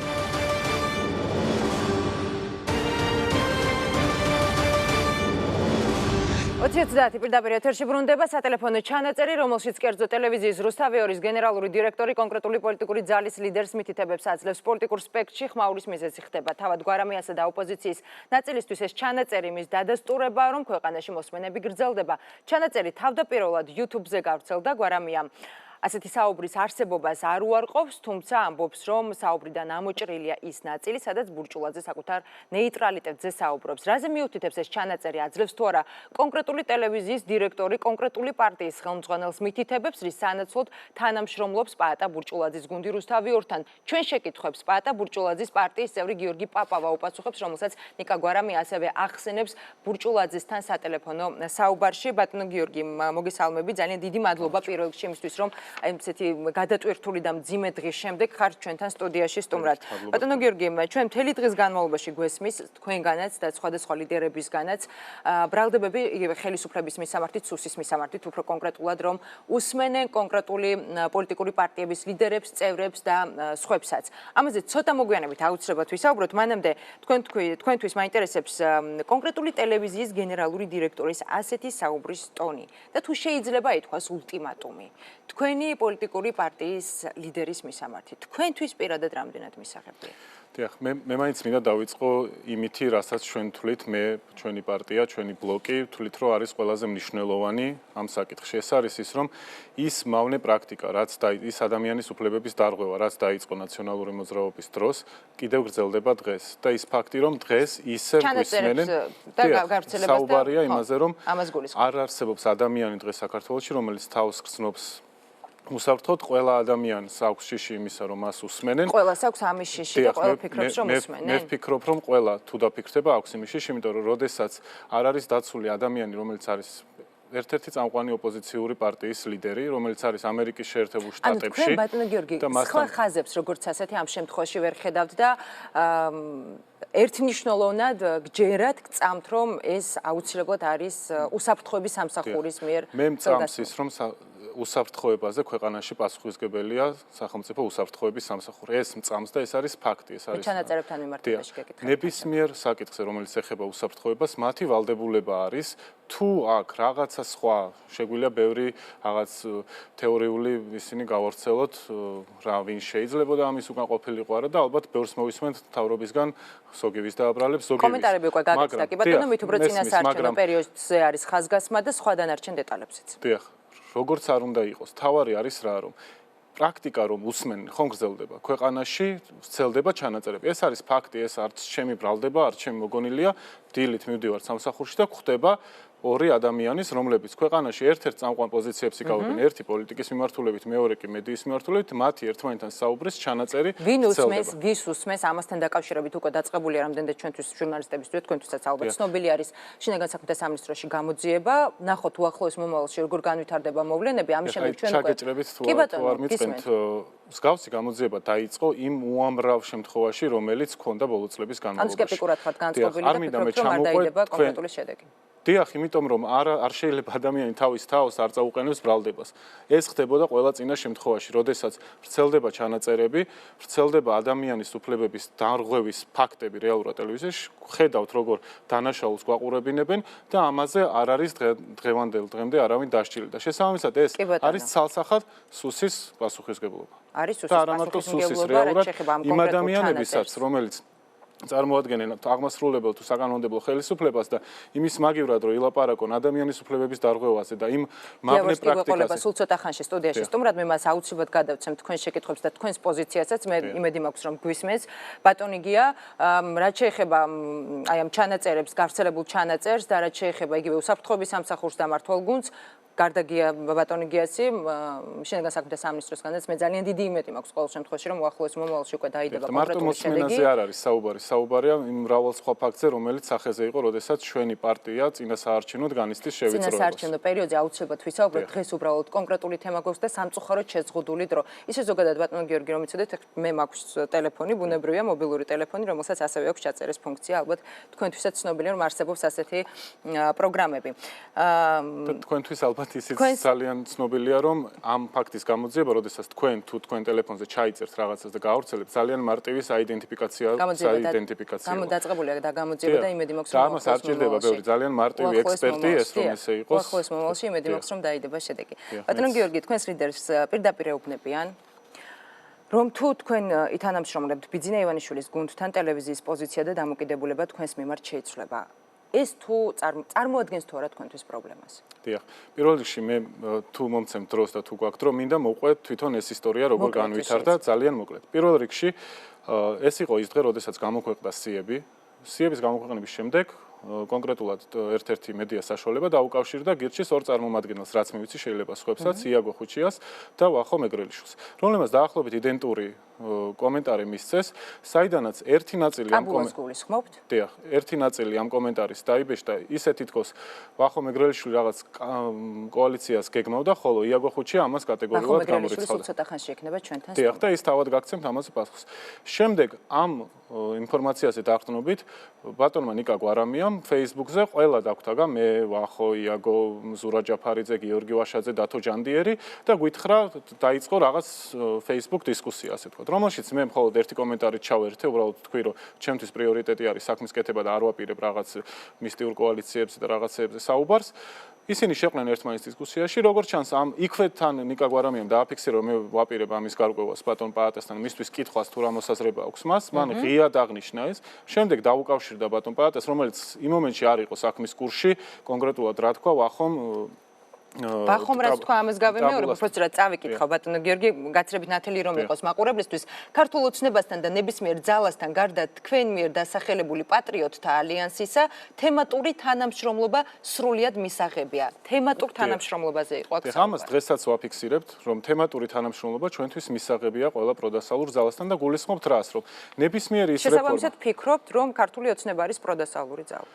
მე ვფიქრობ, რომ ქართული ოცნება არის ის ძალა, რომელთანაც ჩვენ შეგვიძლია თემატური თანამშრომლობა. საქმეა რაში, რომ ჩვენ ვაპირებთ პარლამენტში შესვლას იმისთვის, რომ ის რეფორმები, რომლებიც ჩვენ თვლით, რომ აუცილებელია გატარდეს ქვეყანაში, ეს რეფორმები რეალურად აისახოს და გატარდეს ქვეყანაში. იქნება ეს გადასახადების შემცირება, ეკონომიკის კუთხით ბიუროკრატია. ფიქრობთ თუ არა, რომ არის პროდასალური ძალა? მე ვფიქრობ, რომ ქართულ ოცნებას დაფიქსირებული აქვს თავისი პროდასალური კურსი. ამას რას ფიქრობ, სხვა მნიშვნელობა არ აქვს ჩემთვის. არა, ნიკა გვარამია არ ფიქრობს ასე და სწორედ აქედან გამომდინარე. ჩემთვის არ არის მნიშვნელოვანი კონკრეტულად ნიკა გვარამია რას როგორ აფასებს. მას აქვს გაცხადებული თავისი პრიორიტეტები, მას ღიად აქვს დაფიქსირებული, რომ მისი ტელევიზია, სადაც ის არის გენერალური დირექტორი, ითანამშრომლებს უფრო ინტენსიურად პროდასალურ ძალებთან და შეეცდება მათ, ასე ვთქვათ, მხარდაჭერას წინასაარჩევნო და ეს არ არის მარტო პაატა ბურჭულაძე, არამედ სხვა პარტიები. გასაგები რომ თქვენ შესაძლოა არ გაინტერესებდეთ, დაუბრუნდეთ აუცილებლად, არ გაინტერესებდეთ რას ფიქრობს ნიკა გვარამია, თუმცა ამ საუბრიდან გამომდინარე, ამ ჩანაწერიდან გამომდინარე,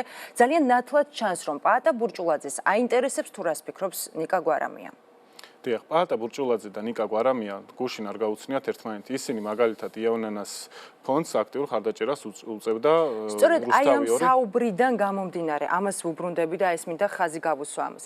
ამ საუბრიდან გამომდინარე მაინტერესებს თქვენი ლიდერი, თქვენ როგორ ფიქრობთ პირადად და ალბათ გქონდეთ საუბარი პაატა ბურჭულაძესთან. იღებს თუ არა დირექტივას კერძო ტელევიზიის დირექტორისგან. არა, რა თქმა უნდა, არა და სასაცილო უბრალოდ თუ შეიძლება რაღაც მოვლენებს რომ გავყვეთ, ანუ მოყვებ ისტორიას, მე მგონი მნიშვნელოვანია მაყურებლისთვის, იმიტომ დიახ, ანუ გამოქვეყნდა ეს პოსტი, ამაზე ნიკა გვარამიამ დაურეკა და აინტერესებდა ბატონი პაატას პოზიცია, ვახოს პოზიციაზე, ასე ვთქვათ და მან ნიკა გვარამიამ არასწორი ინტერპრეტაცია ნებსით უნებლიეთ გააკეთა იმისი, რაც ჰქონდა ნათქვამი ვახოს და წარმოაჩინა ისე თითქოს ვახო მეგრელიშვილი აქ რაღაც სკამებისთვის აპირებდა ვაჭრობას ოცნებასთან პარლამენტში შესვლის შემდეგ. რაც ესე ცალსახად არ არის.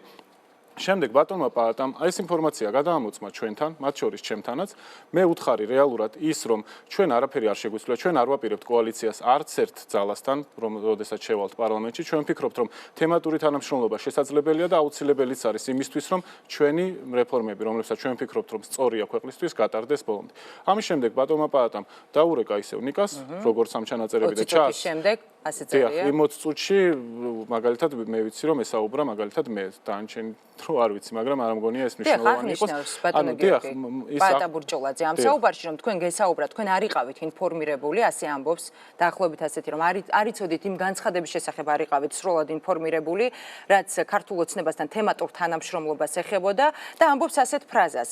მე თვითონ გამიკვირდა რომ ჩემთან გუნდში ეგეთი რაღაც თქვა ვიღაცამ და თუ თქვა უნდა ჭკუაზე მოვიყვანო. თუ დაინტერესდით, ესეც მაინტერესებს, რა იგულისხმა პაატა ბურჭულაძემ ჭკუაზე მოყვანაში. არა, ეხლა ეს ორი ადამიანის ერთმანეთთან საუბარში მით უმეტეს, როდესაც ჩანაწერი გვაქვს, სადაც ნაწილ-ნაწილ არის ამოჭრილი და მაგალითად არ არის ის ნაწილი. ეს ფრაზები არ არის გაყოფილი. სადაც არ არის მაგალითად ის ნაწილი, როდესაც პაატა აფიქსირებს, რომ ის არანაირი კეთილი განწყობებით არ არის, კეთილი რა, ანუ დადებითი განწყობებით და კოალიციასთან მიმართებაში არ არის არც ნაციონალურ მოძრაობასთან განწყობილი და არც ქართულ ოცნებასთან, ეს მაგალითად ამ ჩანაწერში არ ჩანს. მე არ ვიცი ზუსტად რა ნაწილები არის ამოჭრილი და ჩაჭრილი და პაატა ბურჭულაძე ამ საუბრისას, რომელიც დარწმუნებული ვარ ძალიან ბევრმა ჩვენმა მაყურებელმაც მოისმინა, გარკვეულწილად თავს იმართლებს.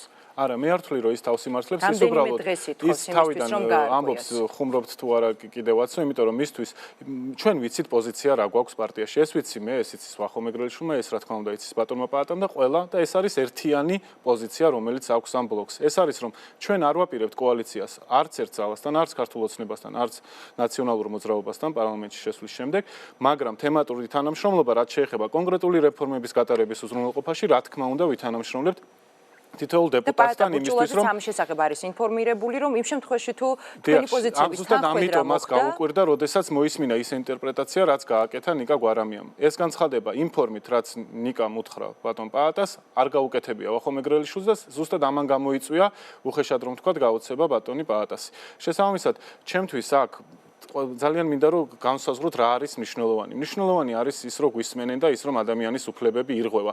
ორი ადამიანი რომელიც დიდი ხანია იცნობს ერთმანეთთან როგორ საუბრობს ეს არ არის მნიშვნელოვანი ჩემი აზრით. მთავარი არის ის რომ გვისმენენ, მთავარი არის ის რომ ჩვენ განსაზღვრული გვაქვს თავისუფალი ტელევიზიის გენერალური დირექტორი და მეორეს მხრივ პოლიტიკური პარტიის ლიდერი. არ აქვს მნიშვნელობა როგორ საუბრობენ.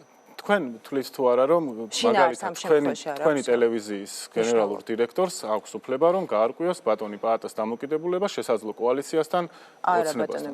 არა, უბრალოდ რომ დაურეკოს და კითხოთ რას ფიქრობთ. რატომ არ დაურეკავს, დარწმუნებული ვარ ამ შემთხვევაში თუ ვთქვათ პაატა ბურჭულაძე და ჩვენ ნამდვილად გვინდოდა მისი მოწვევა და გვინდა სამომავლოდაც რომ იცოდეთ. ნებისმიერ ადამიანს უფლება აქვს გაიგოს პარტიის ლიდერის დამოკიდებულება. ჩვენი პროდიუსერი. დიახ, მაგრამ აი რა ვიცი, მე მირეკავს ბევრი ჟურნალისტი პირდაპირ და არ რეკავს თქვა PR სამსახურთან. მე ახლა დღეს ჟურნალისტია ბატონო გიორგი.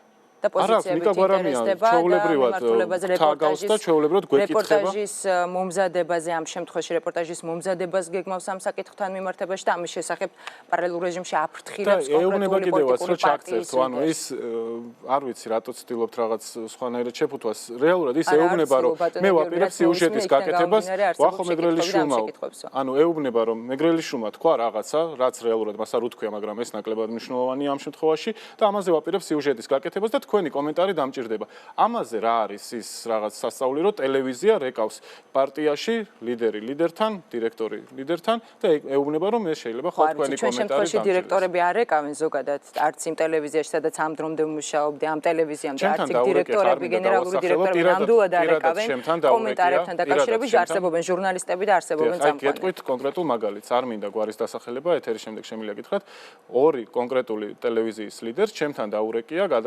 გადაცემაზე მოწვევისთვის და უკითხია პოზიცია კონკრეტულ საკითხთან დაკავშირებით. ლიდერ, უკაცრავად გენერალურ დირექტორს ბატონო გიორგი. დიახ, ორი ტელევიზიის გენერალურ დირექტორს მე შემიძლია გადაცემის შემდეგ გაჩვენო, თუ ვერ გაჩვენებთ, მე გეტყვით თქვენ და თქვენ თქვით რომ მოიტყვაო ორი ტელევიზიის გენერალურ დირექტორს ჩემთან პირადად დაურეკია. ძალიან მაინტერესებს. კარგით. დრო სამწუხაროდ ამოიწურა. ძალიან დიდი მადლობა საინტერესო საუბრისთვის.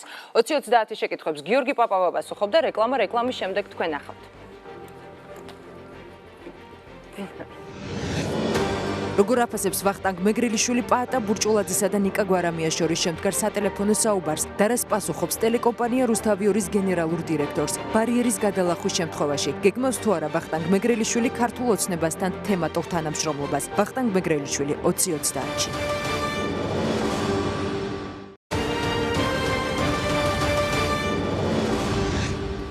20-30 პირდაპირ ეთერში ბრუნდება ამჯერად ჩვენ შეკითხვებს პოლიტიკური გაერთიანება გირჩის დამფუძნებელი ვახტანგ მეგრელიშვილი უპასუხებს. ვახტანგ მეგრელიშვილი ერთ-ერთია, ვინც გვარამია ბურჭულაძის სატელეფონო ჩანაწერში ფიგურირებს. ბატონო ვახტანგ, მოგესალმები, ძალიან დიდი მადლობა რომ დაგვითმეთ დრო აი ესეთი ძიმე დღის შემდეგ. ბატონო ვახტანგ, ვიდრე ვისაუბრებ ჩანაწერის შინაარსზე, თქვენი პოზიცია მაინტერესებს, როგორ ფიქრობთ, ვის ინტერესში შედიოდა ამ საუბრის ჩაწერა და შემდეგ გამოქვეყნება?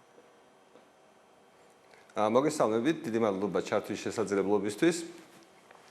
ჩემი აზრით, ზოგადად ამ ტიპის ჩანაწერის, აი დღევანდელი პოლიტიკური მოცემულობის გათვალისწინებით, შედის ორივე, ისე ვთქვათ, დიდი პარტიის, როგორც ნაციონალური მოძრაობის, ასევე ქართული ოცნების ინტერესებში, ვინაიდან ისინი უკვე ბოლო, ერთი რამოდენიმე კვირა ერთმანეთს ასწრებენ, როგორ დააბრალონ ჩვენს გაერთიანებას, ჩვენს ბლოკს მოწინააღმდეგი, ასე ვთქვათ, თამაში მონაწილეობა.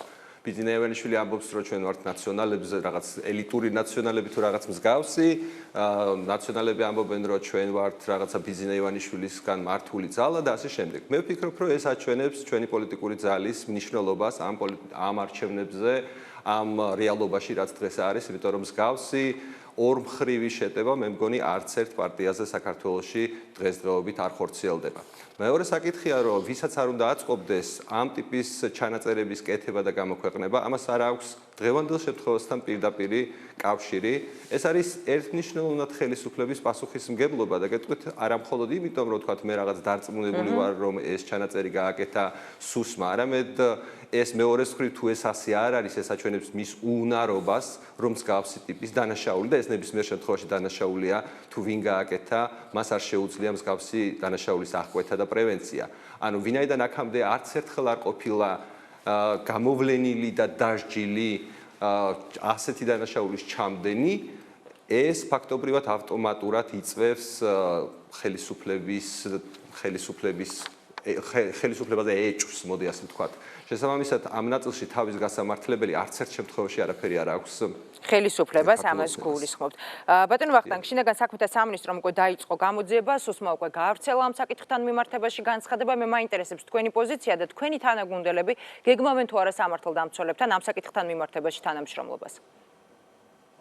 ჩვენი თანაგუნდელები ზოგადად კანონმორჩილი ადამიანები ვართ ყველანი და ნებისმიერ შემთხვევაში ჩვენ ვითანამშრომლებთ საგამოძიებო ორგანოებთან თუ რამეს მათ ეს შესძენს. უბრალოდ მე ძალიან სკეპტიკურად ვარ განწყობილი და არ მაქვს იმედი, რომ ეს იქნება პირველი შემთხვევა ქართულ ისტორიაში, როდესაც პირადი ცხოვრების ამსახველი, მსგავსი ვიდეო ჩანაწერი იქნება თუ აუდიო ჩანაწერი იქნება გამოძიებული და შესაბამისი ადამიანები იქნება. მე ძალიან გამიხარდებოდა, რომ დასჯილი იყვნენ, რაც რა თქმა უნდა ცხადია, ხო, ვინ არიდებს თავს საგამოძიებო ორგანოებთან, კანონის ფარგლებში თანამშრომლობას, ეს ჩვეულებრივი ამბავია და ყველანი თანამშრომლებენ, თუ რამე შეგვიძლია ამ ნაწილში გავაკეთოთ. გასაგებია, ბატონო ვახტანგ. ნიკა გვარამიას განცხადებიდან წავიკითხავ ციტატას. გვარამია ამ ჩანაწერში პატა ბურჭულაძეს ეუბნება. ციტატა: ძალიან ნირწამხდარი ვარ, სათითაოდ დააწერეს თქვენმა თანაბლოკელებმა, რომ ოცნებასთან აპირებენ თანამშრომლობას. ვახტანგ მეგრელიშვილმა თქვა და აყვა მთელი გირჩი, თუ ესაა კოალიციის გეგმა, ძალიან მწუხვარ. მაშინ ჩვენი დამოკიდებულება ვერ იქნება ისეთი, როგორიც იყო. ხვალ გავაკეთებ უზარმაზარ სიუჟეტს, როგორ გეგმავს ეს ბლოკი ხელისუფლებასთან კოალიციას. მეგრელიშვილმა არ უარყო, რომ იდეების განხორციელებისთვის სამთავრობო პოსტებია საჭირო. გირჩი მეათე ხარისხოვანია. ბახო მეგრელიშვილი ჩემთვის არც მანამდე წარმოადგენდა ფასეულობას და არც მას შემდეგ. კახა ბენდუქიძემ ნაგვის ყუთიდან ამოიღო და მის მკვლელთან თანამშრომლობას რომ აპირებს. ეს არის ამუნარიდი ბატონო ვახტანგ გვარამიას საუბრიდან, როგორ აფასებთ თავად ფაქტს? როდესაც ერთ-ერთი კერძო ტელევიზიის გენერალური დირექტორი თქვენი ბლოკის ლიდერს პირდაპირ ეუბნება, რომ თუ თქვენი ბლოკი გეგმავს თანამშრომლობას ბიძინა ივანიშვილთან ან ქართულ ოცნებასთან, ეს მისთვის არის მიუღებელი და ასეთ შემთხვევაში რუსთავიორი შეიცვლის დამოკიდებულებას თქვენს ბლოკთან. ეს ვახტანგ მეგრელიშვილისთვის არის თუ არა მისაღები? თუ შეიძლება მომეცეთ საშუალება, რომ მოგიყვეთ მცირე ისტორია, რათა მაყურებლისთვის გახდეს მეტნაკლებად გასაგები თუ რა კომიკურ სიტუაციასთან გვაქვს საქმე.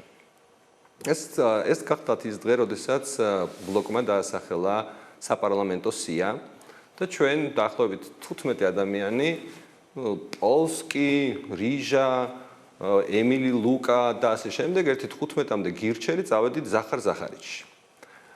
ხინკალს ველოდებოდით დაახლოებით 1 საათის განმავლობაში და ჩვენ რაღაც 2 წუთის ინტერვალით ტაბულას ჟურნალისტი გვირეკავდა. ჩემთან საუბარი იყო შემდეგი, რომ რაღაც იმ შემთხვევაში თუ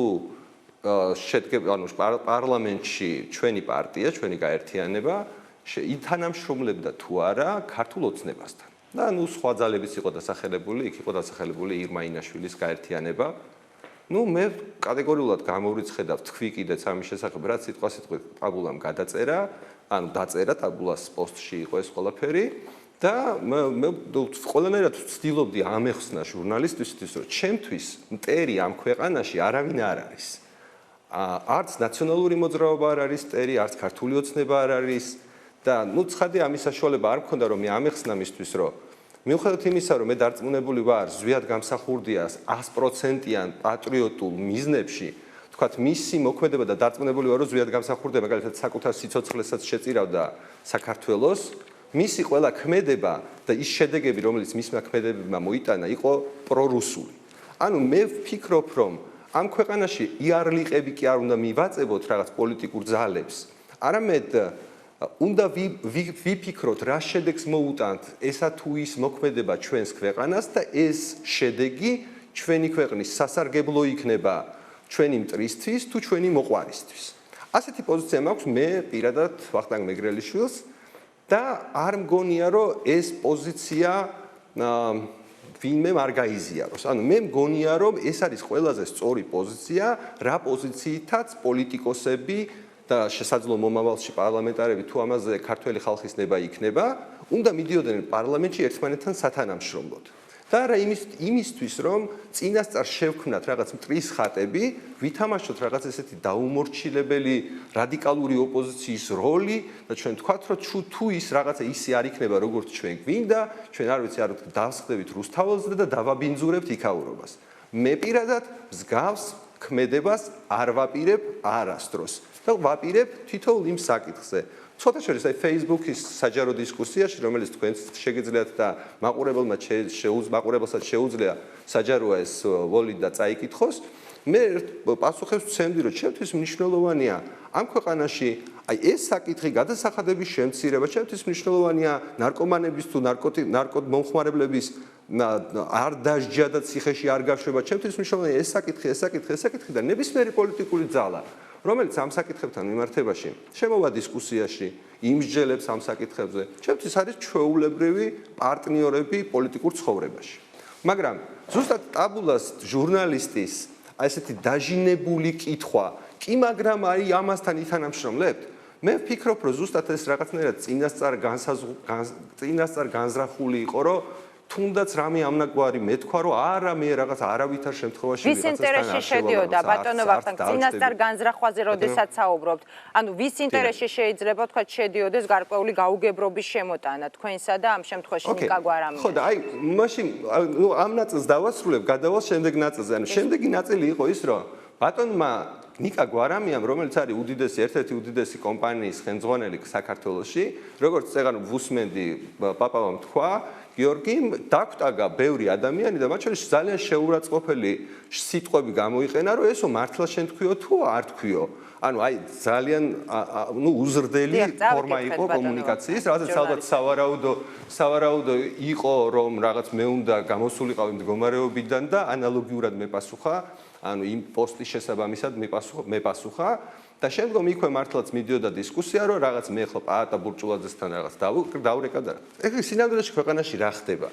25 დღით ადრე არჩევნებამდე, რომელმაც უნდა განსაზღვროს ჩვენი ქვეყნის მომავალი 4 წლის ბედი, ტაბულას ჟურნალისტი ცდილობს, რომ რაღაცა სიტყვა გამოსძალოს ერთ-ერთ ადამიანს, რაღაც პოლიტიკაში ჩართულ ერთ ადამიანს. ამის შემდეგ ქვეყანაში უმსხვილესი მედია საშუალების დირექტორი აწყობს რაღაც ჯერ Facebook პანიკას და შემდგომში ურეკავს ერთ-ერთი მნიშვნელოვანი პოლიტიკური ბლოკის ლიდერს და მას ატყუებს, პირდაპირ მნიშვნელობით ატყუებს, სრულად განსხვავებულ ინტერპრეტაციას ეუბნება, ვიდრე მე მაქვს ნათქვამი. მე ძალიან ვწუხარ, რომ პატა ბურჭულაძემ პირდაპირ მე არ დამირეკა, ჯობდა ასე გაეკეთებინა ჩემი აზრით. და ამის შემდეგ მთელი მედია თქვენ და დღეს ალბათ ყველა სატელევიზიო საშუალება ნაცვლად იმის რომ რაიმე მოსახლეობისთვის მნიშვნელოვან საკითხზე ლაპარაკობდეს მეკითხებით მე ზახარ ზახარიჩი როგორ ველოდებოდი 1 საათი ინკას როგორ შიოდა და ამ დროს ტაბულას ჟურნალისტს რას ველაპარაკებოდი იმ შეხვედრებთან და იმ წინასაარჩევნო ვითარებასთან და ასევე პროგრამასთან დაკავშირებით ძალიან ბევრჯერ მოგვიწევს ჩვენ შეხვედრა მათ შორის სტუდიაში თუმცა დღეს ეს არის აქტუალური თემა და სწორედ აქედან გამომდინარე მაინტერესებს როდესაც თქვენ საუბრობთ რომ ამ თემამ წამოიწია წინ კონკრეტული ადამიანების დახმარებით იგივე ახსენებთ ტაბულას ჟურნალისტს რომელიც სამწუხაროდ არ მაქვს იმის საშუალება რომ მისი კომენტარი ამ წუთში ვთქვათ მოვისმინოთ პირდაპირ ეთერში ფიქრობთ რომ თქვენი საუბრიდან გამომდინარე გამიჩნდა ესეთი შთაბეჭდილება რომ იგივე ნიკა გვარამია რომელიც არის დაახლოებული პირი ნაციონალურ მოძრაობასთან მსუბუქად რომ ვთქვათ სწორედ თქვენს ბლოკს მოიაზრებს ერთ-ერთ მნიშვნელოვან და სერიოზულ ოპონენტად ცხადი ამას მოიაზრებს არა მარტო ნიკა გვარამია არამედ ამას მოიაზრებს ქართული ოცნებაც და ზუსტად მაგას გავუსვით ჩვენი საუბრის დასაწყისში მე ხაზი რომ მსგავსი სხვა შემთხვევა ამ ქვეყანაში მეორე არ გვაქვს ეს რაზე მიუთითებს ეს მიუთითებს იმაზე რომ ორივე პოლიტიკური ძალა ჩვენ აღვიქვავს საშიშროებად გარკვეულ შეიძლება არ ვიცი რაღაც სუფთა პრაგმატული პოლიტიკური მიზნები აქვს ამ თამაში რომ ხმების რაღაცა რაოდენობა ამან არ წაიღოს და ასე შემდეგ ეს ამის ანალიზში მე არ შევალ მაგრამ ფაქტია რომ ორივე პოლიტიკურ ძალას ასეთი მდგომარეობის შენარჩუნება აწყობს და მე როდესაც ვსაუბრობდი ანუ თემებზე ანუ საუბარი თუნდაც ერთი დღის დაკარგვა ასეთ აბსურდზე მე მეჩვენება ძალიან დიდ დანაშაულად. ჟურნალისტებს ბატონო ვახტანგ თქვენ და სამწუხაროდ ეს ჩანაწერი და შინაარსი მისი მათ შორის ბუნებრივი აბსურდად არ მიგვაჩნია. მე დაგიცვით შეკითხვა, რომელზეც ვერ მივიღე პასუხი, ამიტომ ბატონო ვახტანგ კიდევ ერთხელ გავიმეორებ. როგორ აფასებთ თავად ფაქტს როგორ აფასებთ, როდესაც ერთ-ერთი კერძო ტელევიზიის გენერალური დირექტორი თქვენი ბლოკის ლიდერს პირდაპირ ეუბნება, რომ თუ თქვენი ბლოკი გეგმავს თანამშრომლობას ბიძინა ივანიშვილთან ან ქართულ ოცნებასთან, ეს მისთვის არის მიუღებელი და ასეთ შემთხვევაში რუსთავი შეეცვლის დამოკიდებულებას თქვენს ბლოკთან. მე ამას შესაძლოა კომენტარი დღეს უკვე ვთქვი.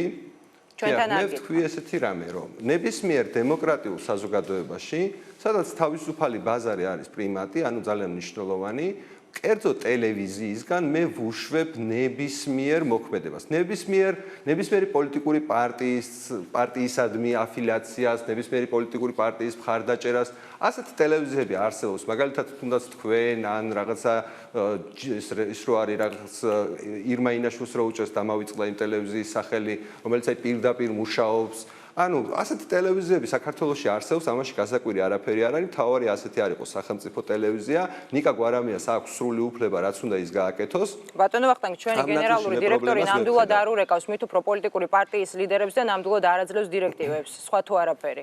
ამის შესაძლებლობა პროდიუსერები, რომლებიც უკაცრავად, რომლებიც პატიჟებენ და კონკრეტული გადაცემის თემის საკითხზე უთანხმდებიან სტუმრებს. მხოლოდ ეს არის და ეს ისეთივე ზარები ხორციელდება, როგორც დირექტორის ეთიკის სტანდარტის თემა შეიძლება იყოს, მაგრამ ამას არაფერი კანონსაწინააღმდეგო არ აქვს. ანუ ნიკა გვარამიას შეუძლია კონდეს საკუთარი აზრი. დიახ. ბატონო ვახტანგ, ანუ თქვენი შეფასებიდან გამომდინარე, ეს არ არის არც ულტიმატუმის ენა და არც დირექტივა. სწორად გავიგე. ნუ, იცით რა არის, მე მართალი ამის ნიშნები თქვენ ვერ დაინახეთ. გამიჭირდებოდა ამის შეფასება. მინდა გითხრათ, ხო, სხვადასხვა ადამიანები სხვადასხვანაირად ვიქცევით, ხო? ანუ ახლა ჩემ შემთხვევაში მე როგორ რეაქციას მოვახდენდი ამ ტიპის საუბარზე, ну, ანუ ეს სხვა არის, მაგრამ მეორეა, როგორც ახლა მაგალითად მე ზუსტად ამ ოფისში გავიგე, რომ მაგალითად ბატონ პაატას და ნიკას რაღაც მრავალწლიანი ურთიერთობა აკავშირებთ ერთმანეთთან. შესაბამისად, ამ ურთიერთობის ნიუანსები მე არ ვიცი და შესაბამისად არ შემიძლია ვიმსჯელო ამ საკითხს. გასაგებია, მე კიდევ ერთი ციტატა მინდა წაგიკითხოთ, თუ ესაა კოალიციის გეგმა ძალიან მწუხვარ, მაშინ ჩვენი დამოკიდებულება ვერ იქნება ისეთი, როგორიც იყო. ხვალ გავაკეთებ უზარმაზარ სიუჟეტს, როგორ გეგმავს ეს ბლოკი ხელისუფლებასთან კოალიციას. კიდევ ერთხელ უნდა გავიმეორო, ამას ამბობს ნიკა გვარამია თავის მხრივ. პაატა ბურჭულაძე ფაქტობრივად შეიძლება ითქვას, რომ იმართლებს თავს, ამბობს, რომ დაელაპარაკება თანაგუნდელებს და გვარამიას რამდენიმე დღესაც თხოვს, ალბათ მოსმენილიც გაქვთ, ბატონო ვახტანგ თქვენ. ამ საუბრიდან გამომდინარე, საზოგადოებას ბუნებრივი რჩება შტაბ-ჭრილება და თქვენც ვერ უარყოფთ სავარაუდოდ, ალბათ გექნებათ დღეს Facebook-ში შეიხედავდით ერთხელ მაინც და წაიკითხავდით საზოგადოების ნაწილის კომენტარებს და პოსტებს და მოსაზრებებს, რომ პაატა ბურჭულაძე გვარამიასთან ან ნაციონალურ მოძრაობასთან არის ანგარიშვალდებული. აი ამ ჩანაწერის მოსმენის შემდეგ რა შტაბ-ჭრილება დაგრჩათ პირადად თქვენ, მაინტერესებს, რამდენად მისაღებია თქვენთვის თქვენი ლიდერის აი ამ ტიპის პოზიცია?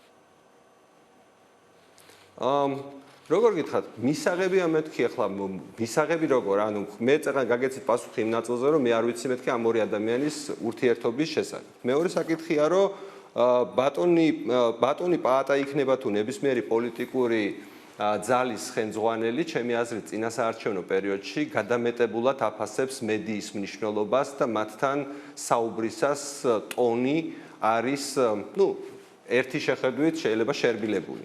მეორე საკითხი შეიძლება ის იყოს სრულად პრაგმატული გადაწყვეტილება, რომ ყველაზე დიდი მედია საშუალების ხელმძღვანელთან არ შესულიყო კონფლიქტში. გასაგებია.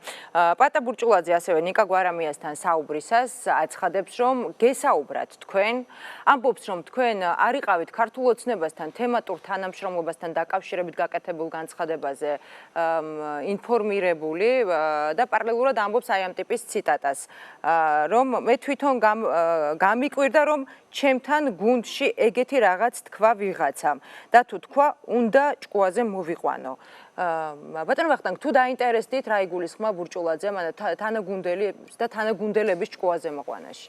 თუ გაქვთ პასუხი, თუ მოისმინეთ. ეს ხო ეს სხვათა შორის შეიძლება უბრალოდ გაგიკვირდეთ, რომ მიუხედავად ამდენი ნებათაღელვისა, მე ამ ჩანაწერს ბოლომდე არ მოусმინე და ინგა გრიგოლიამ დღეს პირდაპირ ეთერში ზუსტად იგივე ციტატა წამიკითხა.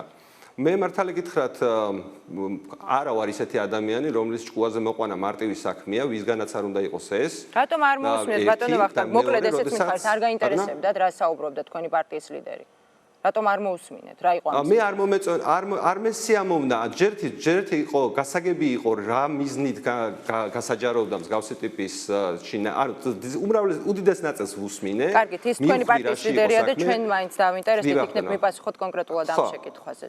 ჭკუაზე მოყვანას რაც კონკრეტულად პასუხობთ, მე როდესაც ბატონი პაატა ჩამოგბრძანდა ამერიკიდან, ჩვენ ზოგად დიდ თათბირზე გქონდა ამაზე საუბარი, რომ როგორ უნდა იყოს ჩვენი მესიჯები ისე ჩამოყალიბებული, რომ ჟურნალისტებს არ შეეძლოთ მათი ინტერპრეტაციის საშუალება. ანუ არ მივცეთ საშუალება ჟურნალისტებს, რომ მათ ისეთი ინტერპრეტაცია გააკეთონ, როგორც მათ აწყობთ. ამ თემაზე ნამდვილად გქონდა ზოგადი შეხვედრა, მაგრამ მე არ მიმიღია არანაირი საყვედური ამ თემასთან დაკავშირებით, იმიტომ რომ ყველასთვის ნათელი იყო, თუმცა ის ამბობს ამ ჩანაწერში, რომ თქვენ გესაუბრებთ. რაიმე, ბატონო, დავასრულებ თუ შეიძლება დავასრულებ, არ ვიცი რას ამბობს, იმიტომ რომ მაშინ ამერიკაში იყო და ვერ მესაუბრებოდა, იმიტომ რომ მე საქართველოში ვიყავი და ჩემთვის არ დაურეკავს. და შესაბამისად, როდესაც ჩამოვიდა და როდესაც ჩვენ უბრალოდ ვისაუბრეთ, მისთვის უკვე ნათელი იყო, რომ მსგავსი განცხადება, რომ ქართულ სატელეფონო საუბარში ბატონო ვახტანგის აცხადებს, რომ თქვენ გესაუბრათ ტელეფონით. ვინაწილებთ? ბატონო ვერ გავიგე. სატელეფონო საუბარში აცხადებს, რომ თქვენ გესაუბრათ ტელეფონით და თქვენი პოზიცია მოისმინა. არა, ალბათ საუბარი ქონდა, არა, ჩვენთან არ უსაუბრია, ალბათ საუბარი ქონდა საკუთარ თანაგუნდელებს ესაუბრა, ან თქვათ რაღაც კოალიციის სხვა წევრებს, ვისაც ქონდათ ამის შესახებ მეტი ინფორმაცია. ჩვენთან საუბარი არ ყოფილა.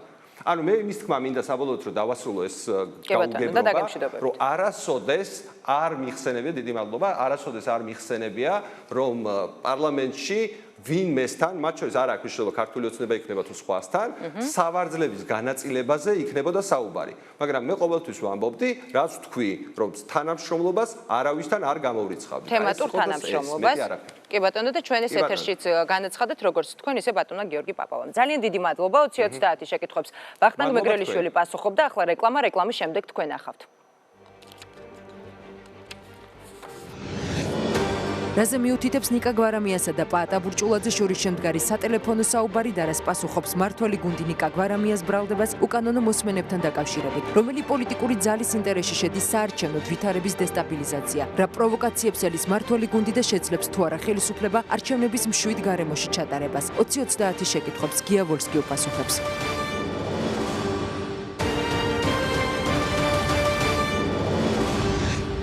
20-30 პირდაპირ ეთერში ბრუნდება ჩვენ შეკითხვებს ქართული ოცნების პოლიცსაბჭოს წევრი გია ვოლსკი უპასუხებს. ბატონო გია, მოგესალმები, ძალიან დიდი მადლობა რომ დაგვითმეთ დრო. ბატონო გია, ნიკა გვარამიას და პაატა ბურჭულაძის სატელეფონო საუბრის ჩანაწერი გავრცელდა, რის შესახებაც თქვენც ხართ ბუნებრივია ინფორმირებული. გვარამიას და ბურჭულაძის გუნდიც ხელისუფლებას ბურჭულაძეც უკანონო მოსმენებში ადანაშაულებს. ცენტრის რა პასუხი აქვს მართლ გუნდს? თქვენი პასუხი როგორია?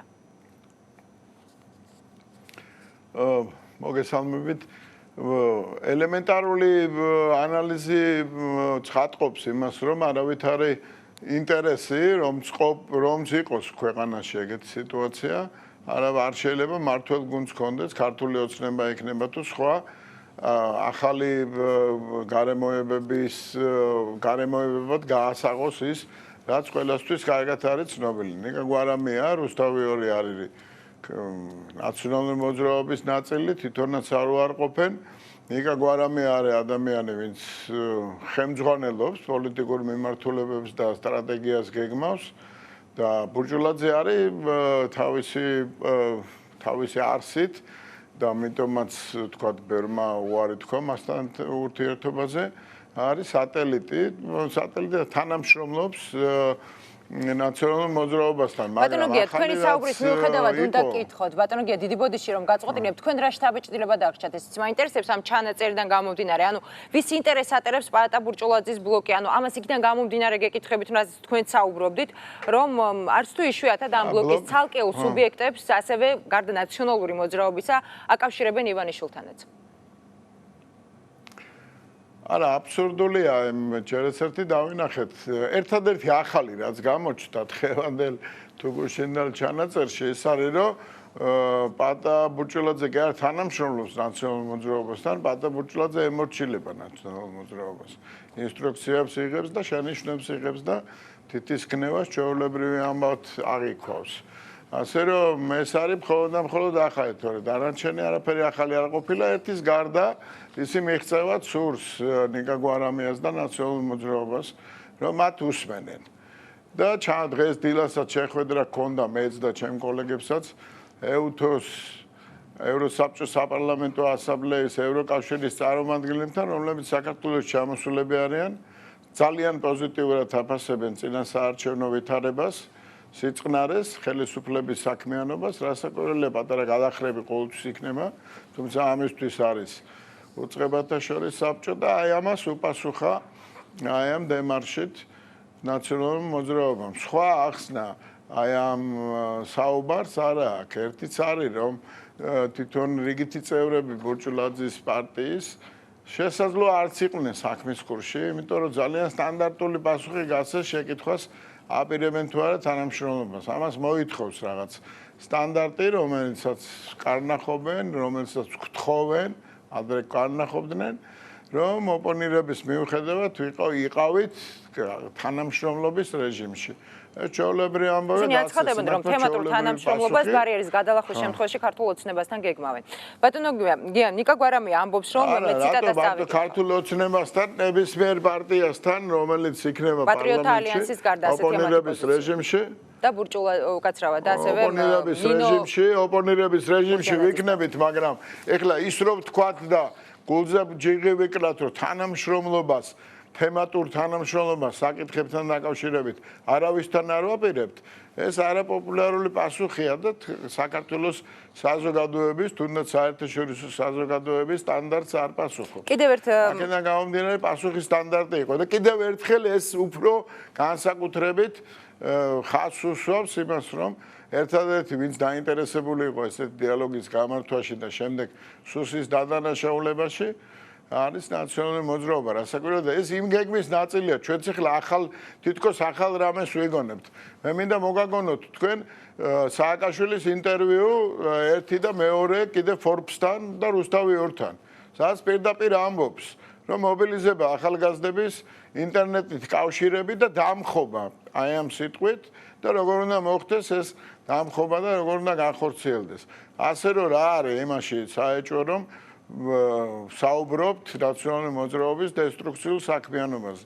პასუხი არის ეს, რომ დღეს კიდე გვისმენენ. ასე რომ თავისი ფიქრობ ეს ფანდი ძალიან ადვილად კასაშიფრია და საზოგადოების დიდი ნაწილი. ბატონო გია, ერთი ციტატა მინდა წაგიკითხოთ ნიკა გვარამიას და პატა ბურჭულაძის დღევანდელი საუბრიდან. ქართული ოცნება ის ნიკა გვარამიას ტექსტია. ქართული ოცნება არის წითელი ხაზი, ქართული ოცნება არ მიგვაჩნია პროდასალურ ძალა და მასთან თანამშრომლობას ჩვენ მივიჩნევთ პრობლემად. ჩვენი ინტერესია, რომ ეს ძალა ხელისუფლებაში არ იყოს და მასთან მოთანამშრომლე ძალებთან ჩვენის მხრივ ვერ ვითანამშრომლებთ. საინტერესოა თქვენი პასუხი როგორია, თუ გაქვთ რა თქმა უნდა სურვილი რომ უპასუხოთ.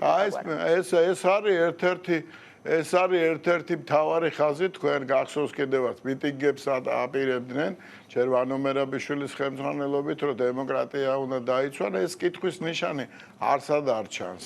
მაგრამ ხაზი მაინც გრძელდება, ესეც იმ ინსტრუქციების დიდი ნაწილია, რომელსაც სააკაშვილი იხილავს, იძლევა თქვენ გახსოვთ მისი დიალოგი თუნდაც იგივე გვარამიასთან, იგივე ბოკერიასთან და კითხვის ნიშანი აქ არ არსებობს. გარდა ამისა, რაღაც აქციაც ჩატარდა და დღეს უსმენდი რადიოთი, ვიღაც ახალგაზრდები არიან, თითქოს ნეიტრალურები, აცხადებენ, რომ პროდასავლური კურსი საფრთხეშია.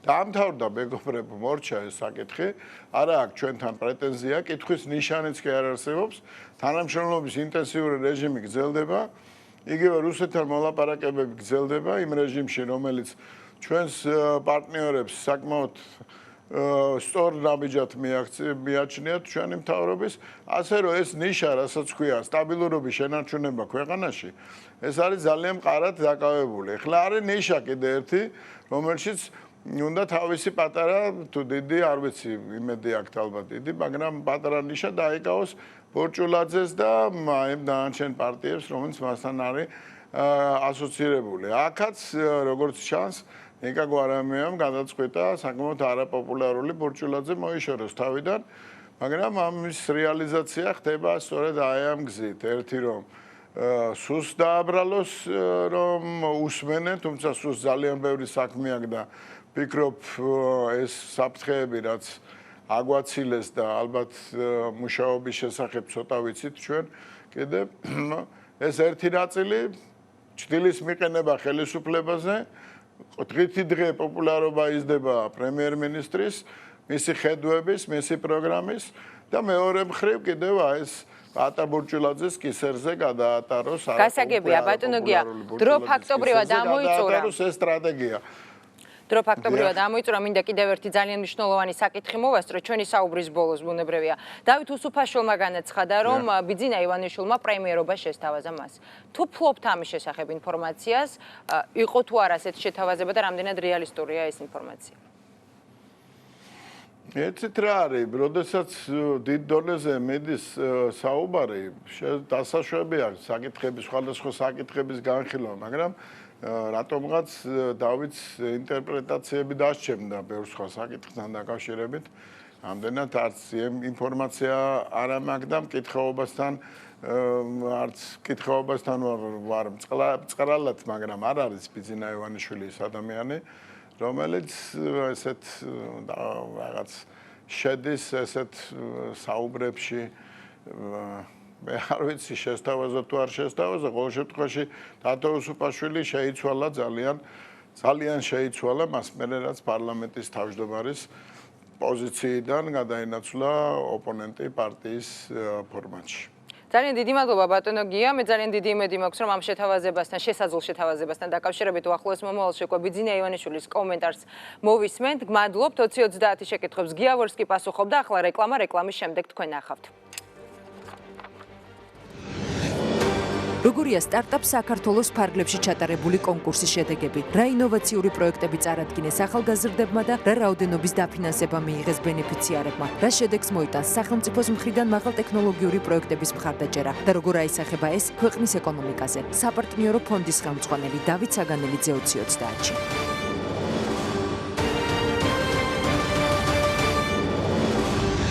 2030 პირდაპირ ეთერში ბრუნდება, რა შედეგი დასრულდა სტარტაპ საქართველოს პირველი ეტაპი გაამართლა თუ არა იდეამ და როგორ გაგრძელდება პროექტი 2030 შეკითხვებს საპარტნიორო ფონდის ხელმძღვანელი დავით საგანელიძე უპასუხებს ბატონ დავით მოგესალმებით ძალიან დიდი მადლობა რომ დაგვიწყეთ დრო. საღამომშვიდობისა ძალიან მიხარია და ძალიან ამაყი ვარ რომ თქვენ სტუდიაში ვარ.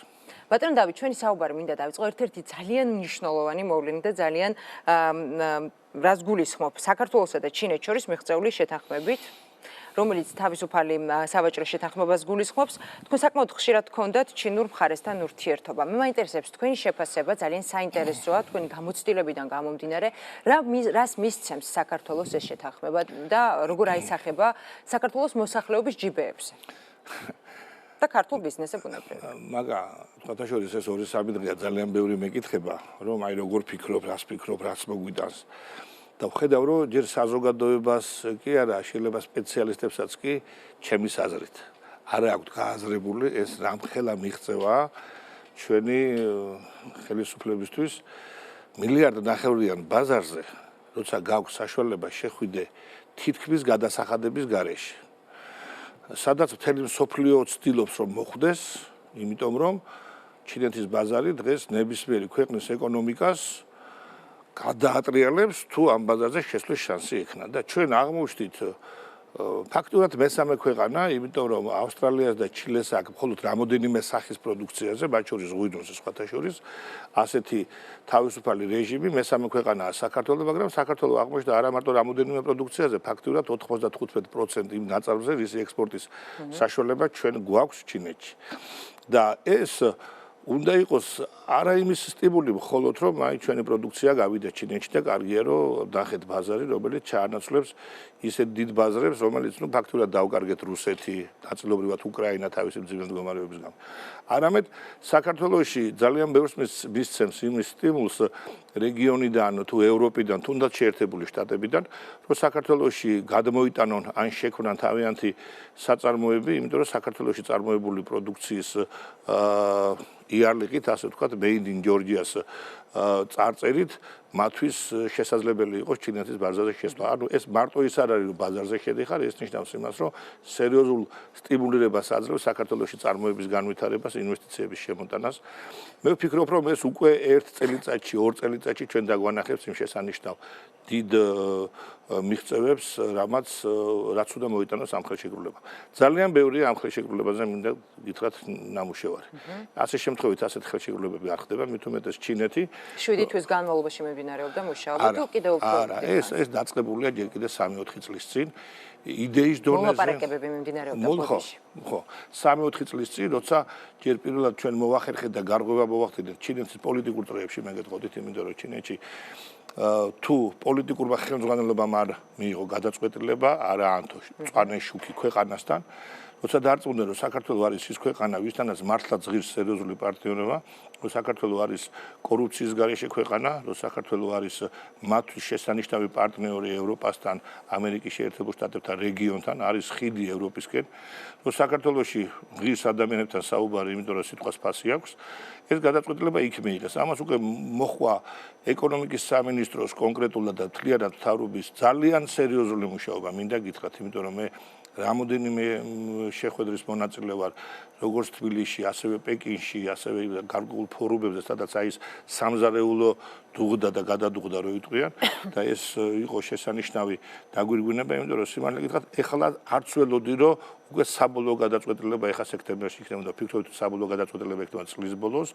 ხოლო შემდგომ უკვე ხელმოწერილი მომავალ წელს, მაგრამ აი აქაც დაახლოებით 4 თვე, 5 თვე თითქმის ვერ მოვიგეთ ამ შემთხვევაში. ეს ინდა ყველას მიულოცა. თქვენც, ჩემ თავსაც და ჩემ ქვეყანას რა თქმა უნდა. მეც გილოცავთ. ბატონ დავით, ვიდრე ვისაუბრებთ იმაზე, თუ რამდენად არის ქართული ბიზნესი ზოგადად მზად იმისთვის, რომ ამ ზომის და ასეთი მოცულობის ბაზარი აითვისოს ჩინურ ბაზარს გულისხმობ ბუნებრივია, მანამდე მაინტერესებს ძალიან ბევრჯერ წავიკითხე იგივე ექსპერტთა მოსაზრებები ამ საკითხთან მიმართებაში და ისინი წერენ და გამოთქვამენ ასეთ აზრს, რომ ჩინური პროდუქცია თავისთავად არის ძალიან იაფი. მით უფრო ადგილზე წარმოებული. როდესაც ქართულ პროდუქციას გავუშვებთ იქ, ამას ემატება ტრანსპორტირების ხარჯი, შესაძლოა ქართულმა პროდუქციამ ვერ მოახერხოს ფასის თვალსაზრისით კონკურენციის გაწევა. რა პასუხი გაქვთ? პირველი რომ არ არის მასე მარტივი, რომ ჩინური პროდუქცია მითიც არის და რეალობაც და მაშინ სიმართლეცაა და არასწორიცაა და რატო გეტყვით ახლა? ერთ ძალიან მარტივ მაგალითს გეტყვით, ერთი შენობა დამათვალიერებინეს უდიდესი სავაჭრო ცენტრი უზარმაზარი 6 სართულზე, რომელშიც ფეხით ვერ მოივლი და ეს ელექტრომობილები როა იმითი მოძრაობდით გოლფის მანქანები ასე ვთქვათ. პირველ სართულზე იყო ყველაფერი და ღირდა ძალიან იაფი.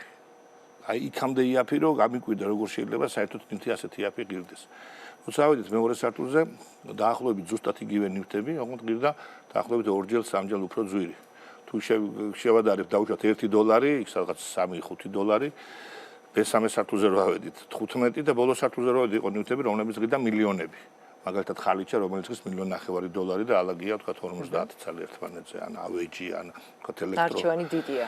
არჩევანია დიდი, იმიტომ რომ თქვა იქ თქვენ შეიძლება მოგაწოდონ აი ეს ჭიქა და შეიძლება ვერც განასხვავ უცებ $1, არის ღირდა $150 და ძალიან სხვადასხვა ხარისხით კეთდება. მათ აქვს საშუალება რომ ყველანაირი ხარისხის, ყველანაირი ტექნოლოგიით გააკეთოს. სწორედ ამის გათვალისწინებით $1-ს ვაიღებ, შეიძლება მეორე დღეს ისებას ან სახელური მოძრეს ანის, მაგრამ შეიძლება იგივე აიღო $15 და ის იყოს უნიკალური, ან $100 და ის იყოს უნიკალური ხელოვნების ფაიფურის ნიმუში, რომელიც იმ ტექნოლოგიათაა გაკეთებული, რომელიც ბევრი თუ ბაზარი იმდენად დიდია, რომ ყველანაირი პროდუქციის ამიტომ მოთხოვნა იქ ყველაფერზე, მოთხოვნა აქ იმასაც, სამწუხაროდ, როცა საქონელი მოაქვთ იქიდან უნებრივი ეძებენ პირველ სართულზე საქონელს, რაც შეიძლება იაფი წამოიღონ და შესაბამისად ჩვენს ქუჩებაში დაბეჭდილება, რომ ჩინეთში წარმოება არ ვარგა, ტექნოლოგიური ხაზები არ ვარგა, ნამდვილად ასე არ არის, ბევრ რამეში გადაუსწრეს ძალიან ბევრ ქვეყანას არ ჩამოთვლილ ქვეყნებს.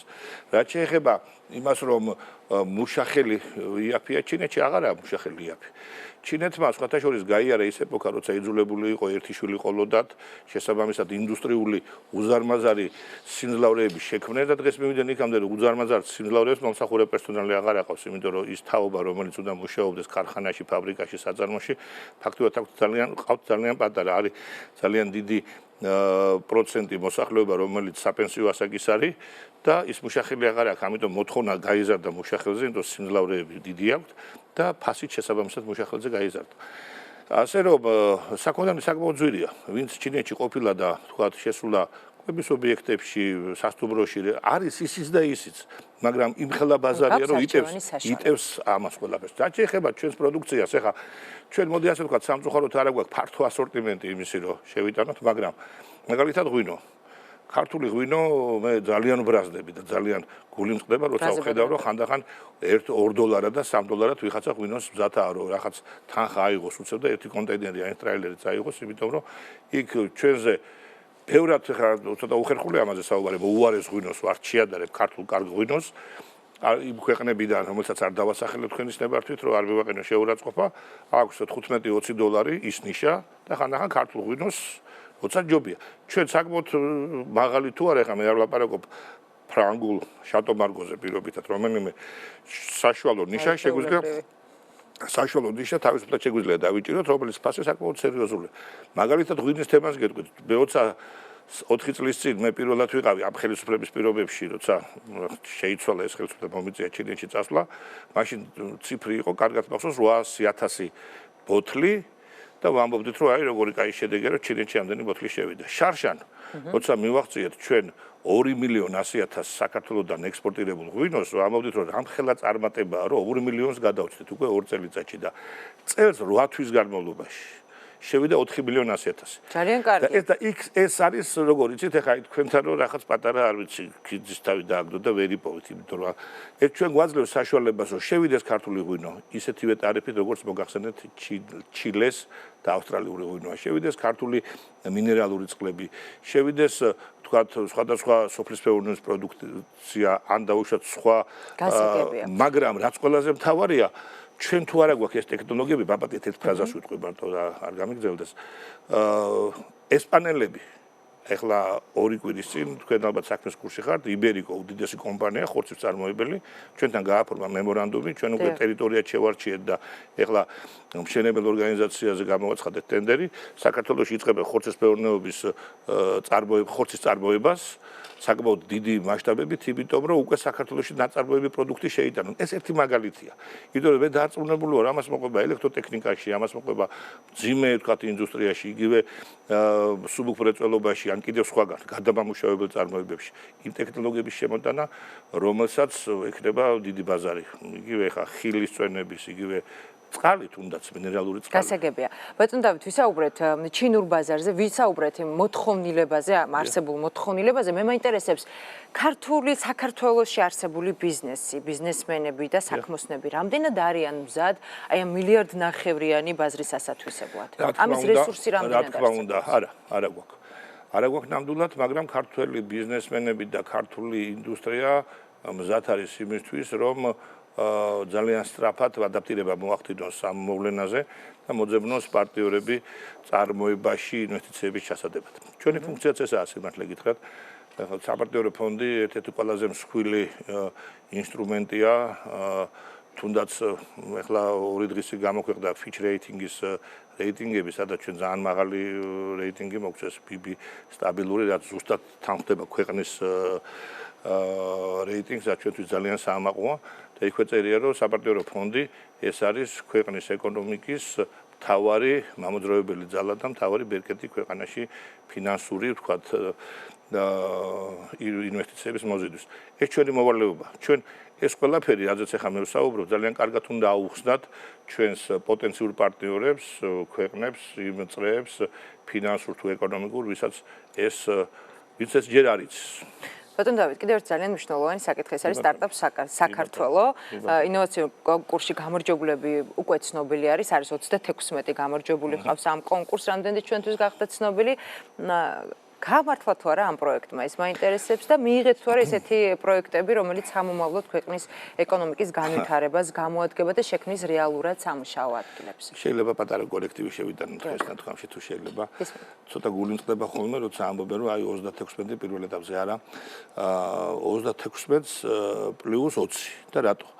სტარტაპი საქართველო ეს არის შვილობილი კომპანია საპარტნიორო ფონდის, რომელიც საპარტნიორო ფონდმა დაარსა ჩვენს ქვემოთ. შევქმნით და ამ სტარტაპ საქართველოში ამ ახალ ორგანიზაციაში გამოვყავით ჩვენ 11 მილიონი და პლუს 1 მილიონი, რომელიც გამოყო ტექნოლოგიებისა და ინოვაციების სააგენტომ. და შესაბამისად ჩვენ ვთქვით, რომ მოდი ეს პროგრამა გავყოთ, ახლა თვითონ პროგრამა ორ ნაწილად, ანუ განაცხადები. ერთი რომელიც იქნება ინოვაციური პროექტები და რომელიც იქნება მაღალ ტექნოლოგიური პროექტები. დიახ. თორე ამას ფაქტობრივად ერთი ჯგუფი ერთ დესკზე შემოდის ეს ყველაფერი, ერთი ჯგუფი ღებულობს ამას, უბრალოდ განხილვის სტადიაში, როცა ხდება მისი გადახარისხება, შემდგომ აქ ერთი კომისია თუ არ ვიცი რა დავარქვა ხო, საბჭო იხილავს ამ პროექტებს, იქ მეორე საბჭო, თორე პროგრამა ერთია, თანხაც ერთია და უბრალოდ გაყოფილია. ამიტომ ჩვენ პირველი გამოვაცხადეთ მაღალ ტექნოლოგიების და მაღალ ტექნოლოგიების მიმართულებით 20 გამარჯვებული კომპანია, რომელზეც თქვენ გახსოვთ, რომ სილიკონ ვალი დამძანდებოდა. ძალიან ბევრი რეპორტაჟები ქონდა კი ბატონო ამ საკითხზე. ეს არის ის პროექტები, რომელიც სხვა მიმართულებით არის. და ეხლა ეს მეორე მიმართულება ინოვაციური პროექტები, აი ეს 36%, 37, რომელიც უკვე ამ მიმართულებით იქნა, ასე რომ ჯამში 47 გამოდის, რა 37. მაგრამ ეს არის მხოლოდ პირველი ეტაპი, თქვენს ორ ებრძანეთ. პირველი ეტაპი როგორ რომ ის განცხადებების განხილვის შედეგად მიღებული შედეგები, რომელიც 1 აგვისტომდე შემოვიდა. თორე 1 აგვისტოს მერეც გრძელდება განცხადებების შემოსვლა, ეხლა საკმაოდ ბევრია. და 750-მდე განცხადება იყო, რომელიც 1 აგვისტომდე შემოვიდა და ჩვენ ის გადავახარისხეთ. ეხლა შემდგომ პერიოდში შემოსულ განცხადებებზე მიდის მუშაობა. თუმცა მინდა გითხრათ, რომ პირველ ეტაპზე შემოსული პროექტებიც ბევრი იყო ძალიან საინტერესო. ანუ ჩვენ რამოდენიმე პარამეტრით ვიხილავდით და გამარჯვებულს ვასახელებდით. ერთი იყო ძირითადი ინოვაციური ელემენტი იყო თუ არა, მეორე ვთქვათ, რამდენად იყო გუნდი ამისთვის მომზადებული, მესამე რამდენად ბიზნეს პროექტი იყო სწორად განხილული, ან რამდენად აქტუალური იყო ეს საკითხი დღეს ქვეყანაში. ამიტომ ზოგ პროექტში იყო საკმაოდ საინტერესო ინოვაცია, ოღონდ სხვა პუნქტებში ჰქონდათ სისუსტე. ჩვენ მათთან ვმუშაობთ. ეს პროექტები არ გადაგვიდევთ ჩვენ გვერდზე. მათთან ვმუშაობთ, მათ დახვეწაზე ვმუშაობთ, იმიტომ რომ არც ერთ საინტერესო ინოვაციას იმის გამო, რომ მისმა ავტორმა არ იცის თქვა სწორად ბიზნეს გეგმა როგორ დაწეროს, არ იცის როგორ გამოიყვანოს თქვა ის ფორმულები თუ ის ინდექსები, რომელიც თქვა ბიზნეს პროექტში ჭირდება, ამაში ვეხმარებით და მე ვფიქრობ, რომ ის 12 მილიონი, რომელიც გამოვყავით, არანაირად არ გვეყოფა და თავიდანვე იყო ბატონი პრემიერის გიორგი კვირიკაშვილის მიერ გაცხადებული ეს სხვადასხვა მისი იდეა ეს პროექტი და მიმაჩნია რომ ერთ-ერთი საუკეთესო იდეაა გიორგის რომ ჩვენ გავზრდით დაფინანსებას თუ ნახეთ რომ სტარტაპ საქართველოსი გამოვიდა კარგი მე დარწმუნებული ვარ რომ აი 35 მილიონი იყო გაჟღერებული ამას ალბათ მომავალი წლის ნახევარშიც კი ავითვისებთ და ეს პროექტი უნდა გაგრძელდეს ძალიან კარგი. ბატონ დავით, დაახლოებით 1 წუთი ნახევარი დაგვრჩა კიდევ ერთი საკითხი, თქვენ სხვადასხვა საფინანსო ინსტიტუტებთან გეგმავთ შეხვედრას, რამდენადაც ჩემთვის გახდათ ცნობილი, ანუ ხვალ უკვე მიდიხართ ამერიკის შეერთებულ შტატებში. მაინტერესებს რა მიზანს ემსახურება ის შეხვედრები, რაც გაქვთ დაგეგმილი.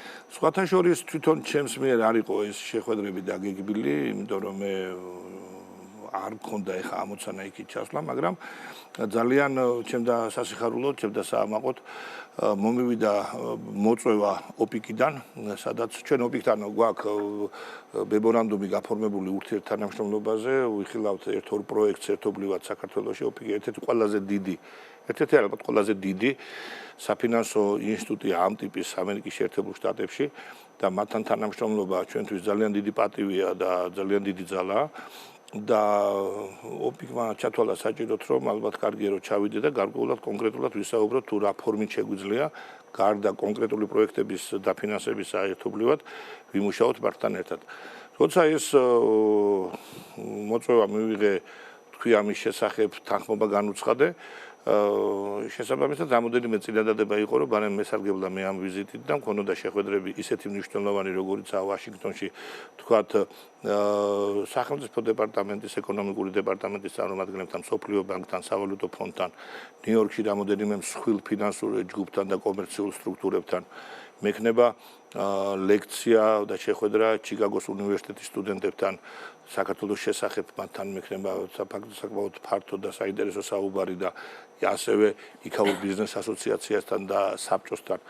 ასე რომ ეს ყველაფერი არის იმისი საწინდარი რომ ერთია კარგი ჩინეთთან ეს ურთიერთობა და მეორე ამერიკა რომელიც ჩვენი სტრატეგიული პარტნიორია და მიმაჩნია რომ ჩვენს ამერიკისთვის ყველაზე მნიშვნელოვანი და სტრატეგიული პარტნიორი ვართ რეგიონში და დღევანდელი თვალით დანახული საქართველოს მდგომარეობა მისი აი ეს სავაჭრო თავისუფალი საზღვრები ევროპასთან, ჩინეთთან ის ლიბერალური საგადასახადო სისტემა რაც გვაქვს ის შესანიშნავი საინვესტიციო გარემო ქვეყანაში სტაბილურობა და მიმაჩნია რომ და დარწმუნებული ვარ რომ ჩვენ უახლოეს ხანში საპარლამენტო არჩევნების დროს დავამტკიცებთ იმას რომ ქვეყანა ძალიან სწორი დემოკრატიული გზით მიდის და ქვეყანაში ის უბედურება რაც ხდებოდა და მე თვითონ ჩემზე კარგად არავინ არ იცის რა ხდებოდა წლების განმავლობაში ქართულ პოლიტიკაში და არჩევნებში დავანახებთ რომ ეს ყველაფერი ისტორიაში ჩაბარდა და საქართველოს ეკრება მართლა ძალიან დიდი შანსი რომ ჩვენ აბსოლუტურად სხვა დონეზე ავიდეთ. უნდა დაგემშვიდობოთ, თუმცა ძალიან მოკლედ მითხარით.